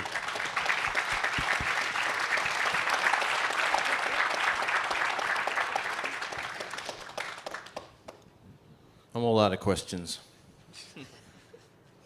I mean, I guess I would extend gratitude to you. I think a lot of people here, I speak for a lot of us when I say you've concerned yourself with a lot of these projects, not just Bitcoin, but the Tor project as well. You've come along and you've seen where these projects get stuck and where they need funding and stuff, and you've put your money where your mouth is, which is so helpful. And I think I speak for all of us when I say we're grateful for your evangelism and for your support for these kinds of projects. Thank you.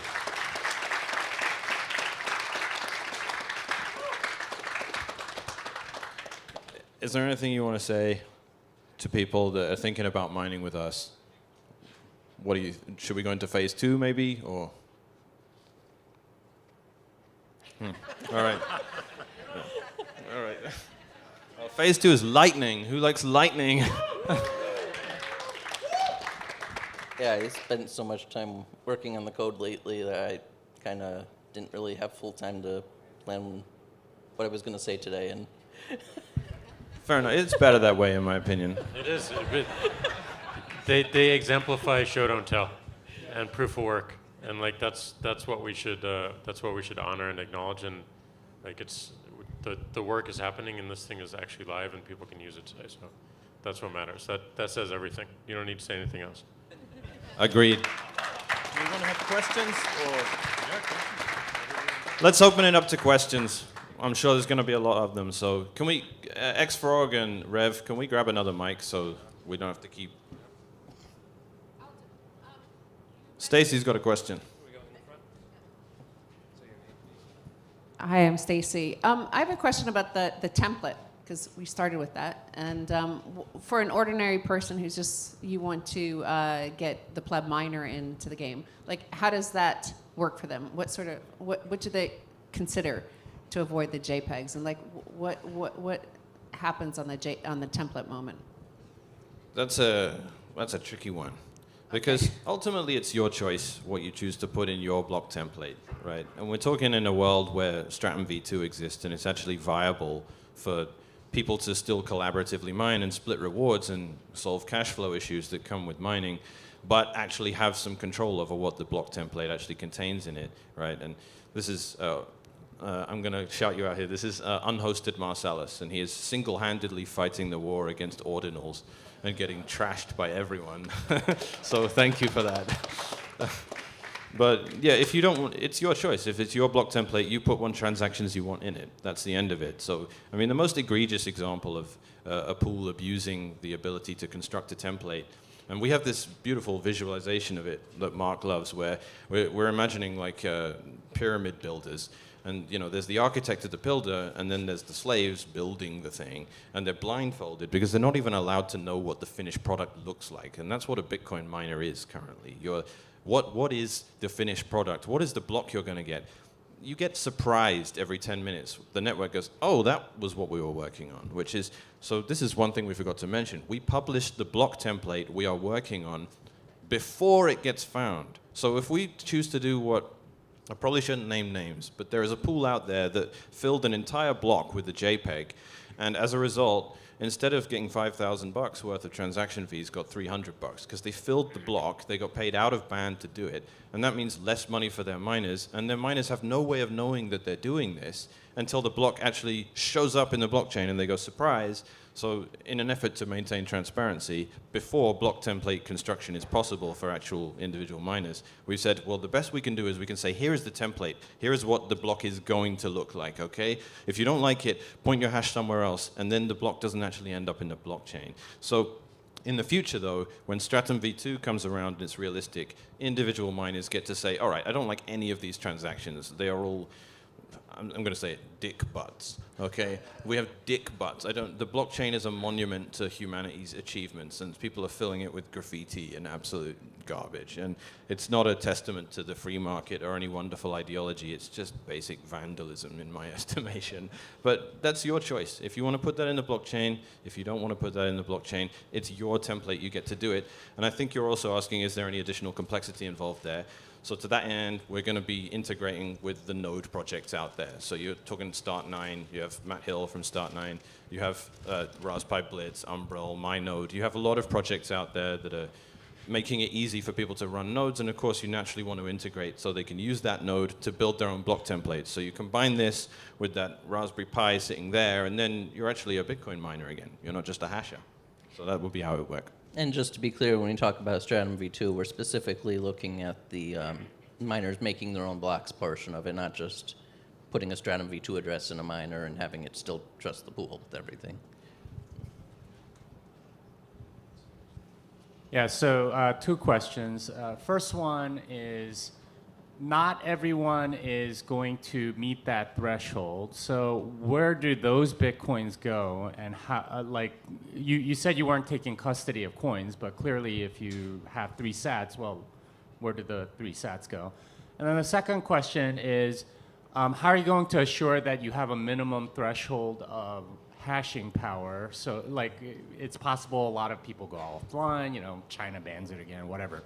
There are sort of like external shocks. How are you going to ensure that you have a minimal threshold of mining power so that you're paid out in a reasonable way? Thank you. So 2 very good questions. The first question about what's going on custodially. I would think about that from the bottom up rather than the top down, because like I said, there are limitations in what Bitcoin can offer you itself. There is only so much you can fit in a block, and there is only there is a minimum size that it makes sense for a UTXO to even be. So we can't tell a guy plugging in an S9 who mines with us for 10 minutes and achieves 1 Satoshi that we're going to give you a non-custodial payment, because we can't. It's not practical, and it's unusable from the miner's perspective anyway. So what this does poolside is it accumulates and accumulates and accumulates. Keep in mind, it's necessary to have a Bitcoin address in the first place. I believe our structure for this is, and if I'm speaking out of turn, let me know. The way it works is it builds and builds and builds, and there's a threshold. It's in tonal Bitcoin because Luke. So it's 0.010873 Bitcoin or whatever in decimal, but I know that's the threshold. So until you get there, there's no payout, and we assume you wouldn't want the payout either. But of course, what happens if you just stop mining and you haven't met the threshold yet?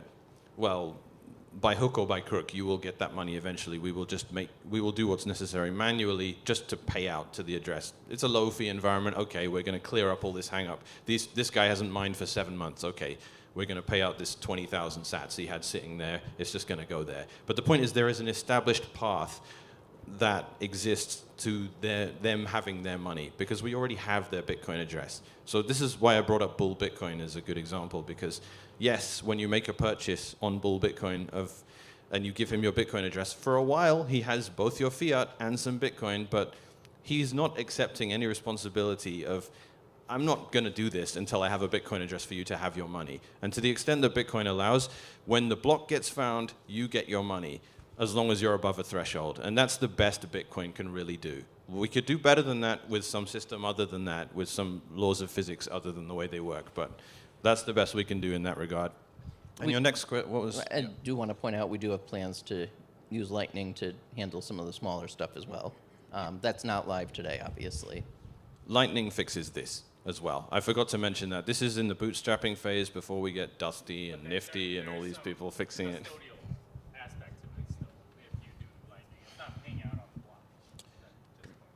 Ask Giacomo about that, because he has some good ideas there, actually. And then the other question about the threshold of minimal hash rate for payout, or Yeah. reasonable. Yeah, you do need, as I mentioned in my talk, you do need a minimum amount of hash rate for a pool to be viable because of the 2-week pulses in Bitcoin's life cycle. So there's a truth to that, and that means you want to have a target of at least 1%. So if you have 1% of the network, you're finding 1.4 blocks a day. That's decent. If you go on a run of bad luck, maybe you don't find a block for 3 days, but over a 2-week period, you've got some decent resolution there, and you're quite close to what you expect. 1% is not a lot. Bob alone is 10% of 1%. So, we have these committed good people that are like interested in helping bootstrap the thing. So I'm happy about that. The main thing I was asking was, are you planning to run your own miner so that you have that minimum? That was the main sort of thing I was hinting at. I don't know, are we? I'd rather not. I don't want to be competing against the miners on our pool. Yeah, Luke's found an ethical objection. How unlike him.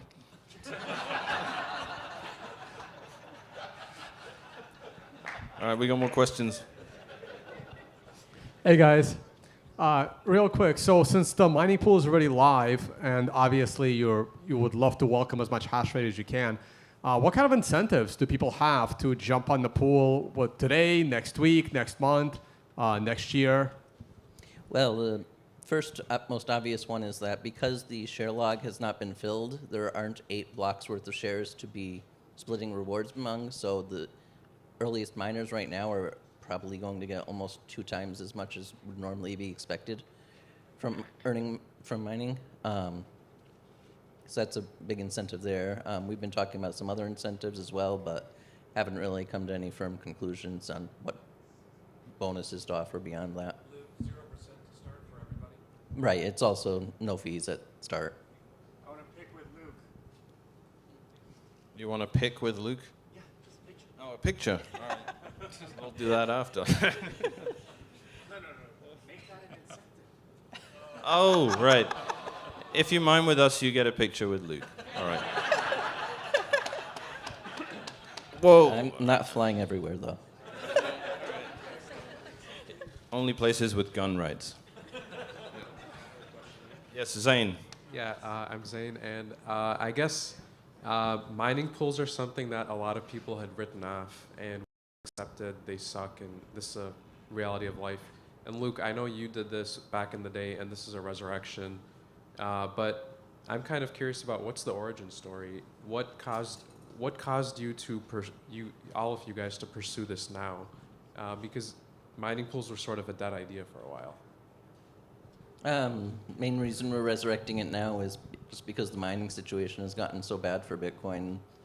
We're down to 11 pools making all the decisions for everybody. And it's not just enough to add a 12th pool. Anyone could probably do that, but we need to have it so that it's spread across thousands of miners like it was supposed to be. And I mean, it's not just that there are 11 entities, it's that their behavior is getting worse as well. There's that too, but even if their behavior was fine, just having 11 people making these decisions, it would no longer be a question of, is Bitcoin censorship resistant? It's really not at this point. At this point, it's just a fact that maybe these 11 people aren't censoring right now, but there's no resistance in there. Exactly. Hey, Will with the Mining Pod. So Foundry has its KYC elements with all these public pools. Ampool has its relationship with Bitmain. Assuming you guys are trying to get to a large share of the percentage of the network's hash rate, what do you guys have that can get you guys to that 10, 20% margin that most pools need to be lucky and continue to grow? Well, the payout model means, I mean, I didn't get a chance to get into FPPS, so, I mean, who knows what FPPS is or stands for or anything. So that means full pay per share. It's basically a model where I had to rush my talk, but this is a very important component of why we're doing what we're doing. FPPS means Bitcoin miners really, really aren't Bitcoin miners anymore. What they are is rented hash rate. Foundry is a solo miner, and they are constructing blocks, they are doing everything, and they are buying a bunch of hashes to solve their blocks for them. And they are paying them regardless of if any blocks get found, regardless of what transaction fees are. And they bankroll them, and they say, we are just going to rent you. And to be honest, this is even some massive mining entities actually like this, because then they get to say to the authorities, we're not a Bitcoin miner, we provide a rented hash rate service, and we have nothing to do with the Bitcoin network, as evidenced by the fact that whether they find blocks or not, we just get paid a set amount, a regular amount. It's got nothing to do with 10 minutes or transaction fees or anything like that. And in that environment, you need the pool to be able to sustain itself, and this is why when they do hit 50% or the appearance of 50%, they immediately death spiral if people start abandoning them, because they're writing checks and they're expecting to get the Bitcoin network to cash them or to refund them later. They're bankrolling the whole network to mine, and then they're getting settled up with the blockchain themselves later, and they're saying, don't worry, miners, we'll take care of messy Bitcoin, dirty, illegal Bitcoin, we'll do all that, we'll do all the regulation on your behalf. But this means there's a massive overhead and a massive intermediary between you as a miner and the Bitcoin network. We don't do any of that. We are saying if a block gets found, you get paid your correct split of what was in the block, and it's transparent, it's verifiable. If it doesn't, it doesn't. And that's the end of it. We are not writing checks we might not be able to cash, which is what the FPPS model is. We're not doing that. We are saying you're a miner again, which, as crazy as it sounds, you need to actually care when the next block gets found. Because if a block doesn't get found, there isn't any money to give you. Like, we're not creating an illusion that you just mine and you make money and that's it, and you get, 5 sats every 3 seconds or something. Like, we're not saying that's not real. Miners are not actually dealing with Bitcoin in any capacity there, and that's why I make this contention that they're not Bitcoin miners. But that also means we don't, to really answer your question, we're not putting ourselves on the line. If the Bitcoin network doesn't find any blocks, the miners aren't going to get money. If the Bitcoin network gets lucky, you get much more money. We're not averaging it all out and paying you and then charging you for the privilege of having everything be more predictable. We're saying, you're a Bitcoin miner, well, here's Bitcoin, and we're going to interface as minimally as we possibly can. All right, we have time for one more question. Hey, what's up? I'm Chris Guida. So we're looking at this really cool block template animation over here. I've never seen anything like this on a miner's website. Can you go more into detail about how miners can they scrape this data and use it to sort of verify in real time that the miner isn't doing anything shady? Is that kind of the idea? Rather than scrape it, I would suggest using the API, which I don't know if it's documented anywhere yet, but it exists. That might be the first thing we get to when we get back home. Documenting the API, but yes, it's something that miners can, and probably we would encourage miners to pay attention to what they're mining, of course.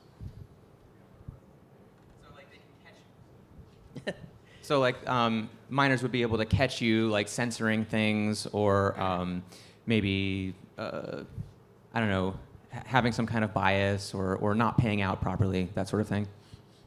Right, and another side effect of the way the Tides payment system we're using is it's something where the miners can actually go look at the blockchain, look at the pool data, verify that they're actually being paid what they're being sold, what they're promised to be paid. You can do the math yourself and verify that you're getting the correct amount. All right, Mark's making threatening gestures at me, so that means it's time for the best part of this whole thing. So I think we're going to bring up the two. These are, all right. Fingers. What does that mean? What? Jason? We'd like to. Let's bring up the entire team. Jason, could you come on up, please? Vincent, could you come on up?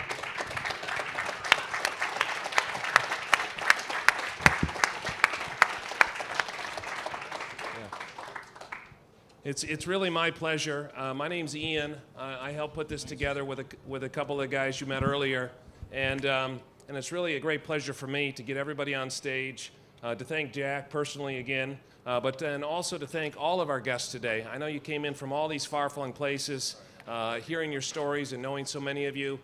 For us to have our friends here, as well as Bitcoiners, those usually overlap, right? And to have you all here with us today as we announce Ocean. It's better than a pool. It's something different. It's transformative. We're so excited. When you put a new ship out into the ocean, you christen it. And so in that tradition, I'd like to, if we could, do our best copy of that. And we're gonna crack a champagne bottle over this ASIC here and see what happens.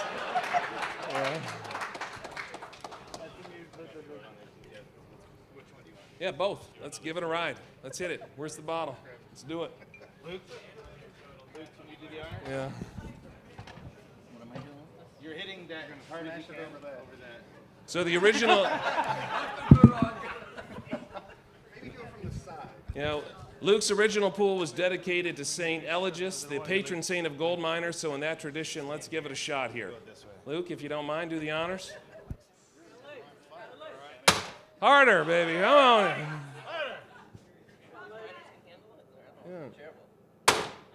Oh. Third time lucky, man. Yeah.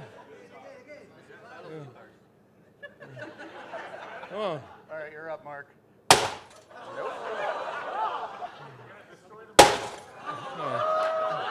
Too much give on the plastic. Somebody, come on, hit it hard. Come on, baby.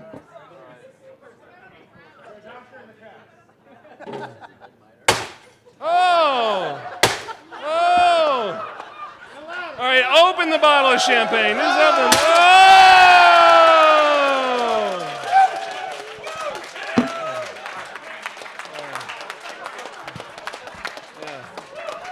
So everyone, with my pleasure, this is the Ocean team. This is the Ocean team. Yeah, I'll do the thank yous. Thank you, everybody. The Ocean team.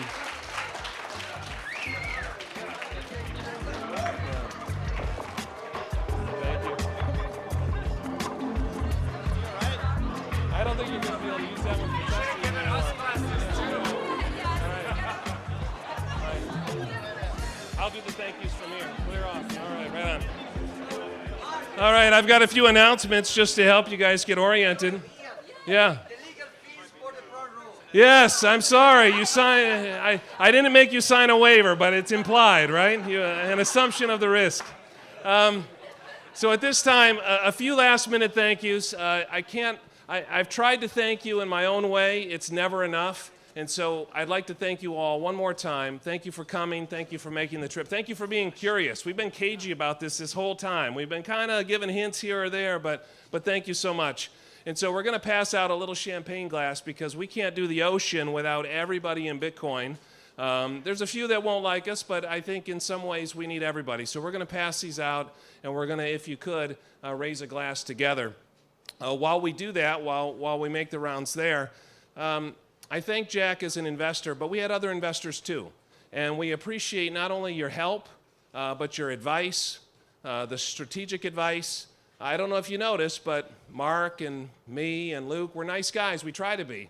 But we're not necessarily experts at running businesses and going against this cutthroat competition. And so your advice has been invaluable, and we're grateful. In addition to our investors and others, we talked about Bob. Bob is our first customer, and we have other customers coming on board, but willing to take a chance with us, willing to risk with us. We've got so many friendly faces here today, and that's a real pleasure for me too, to see an idea turn into actions, turn into reality. It's great to have good ideas, but you gotta put your shoulder in sometimes and get to work. And so we're grateful that it's coming together. And as we sat here today in the cold, the pool went live, the press release went out, and maybe by the fireside chat, maybe we'll find our first block. I've got my fingers crossed, right? We'll see. In addition to that, I'd like to thank our other board members. You can't run a company without a board and strategic advice, and so we've got board members here today, Giacomo Zucco, we've got Pat O'Meara, we've got Bob Burnett, and that helps Mark and me and Luke, kind of put one foot in front of the other, so I'd like to thank them as well. We've got, in addition to not only our friends, our family, I would be remiss if I didn't thank our wives. I think, I don't know if you guys have heard, but Luke's a Catholic guy, and he works hard being Catholic, and he'll go to the mat on that. But Mark and I are too, and we can't do that without our wives. They were giving me a hard time. They were giving me a hard time because I only have 5 kids with my wife. Thank you, right? One at a time, same gal, right?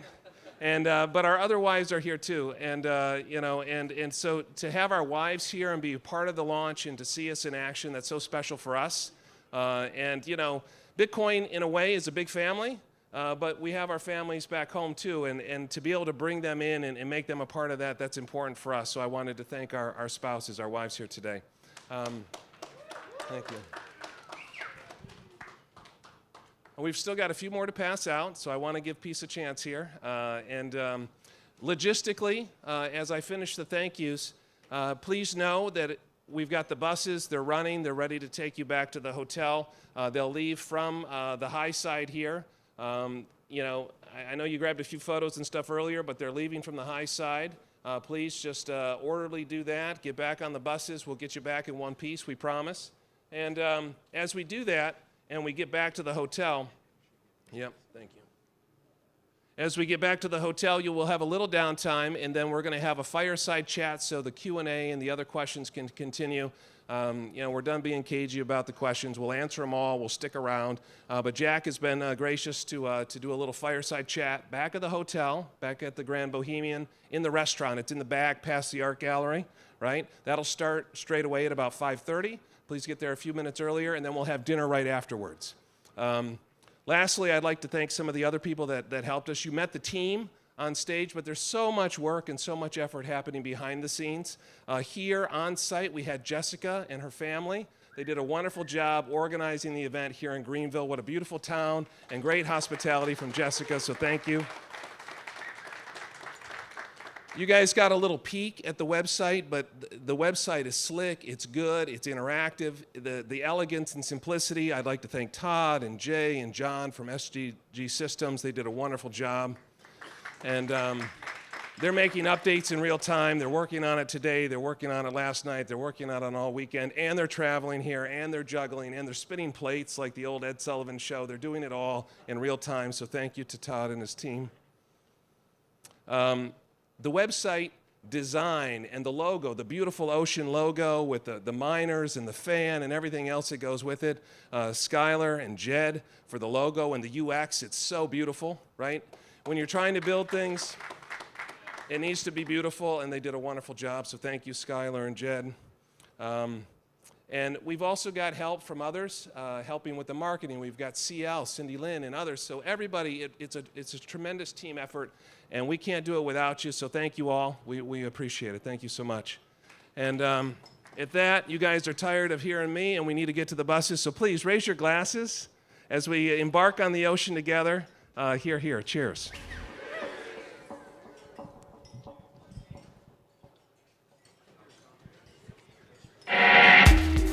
Thank you all.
Hello, hello. If you are finished with your champagne, if you would please make your way back up to the buses. We do need to get them running and get off site.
Another reminder to make your way to the buses, please.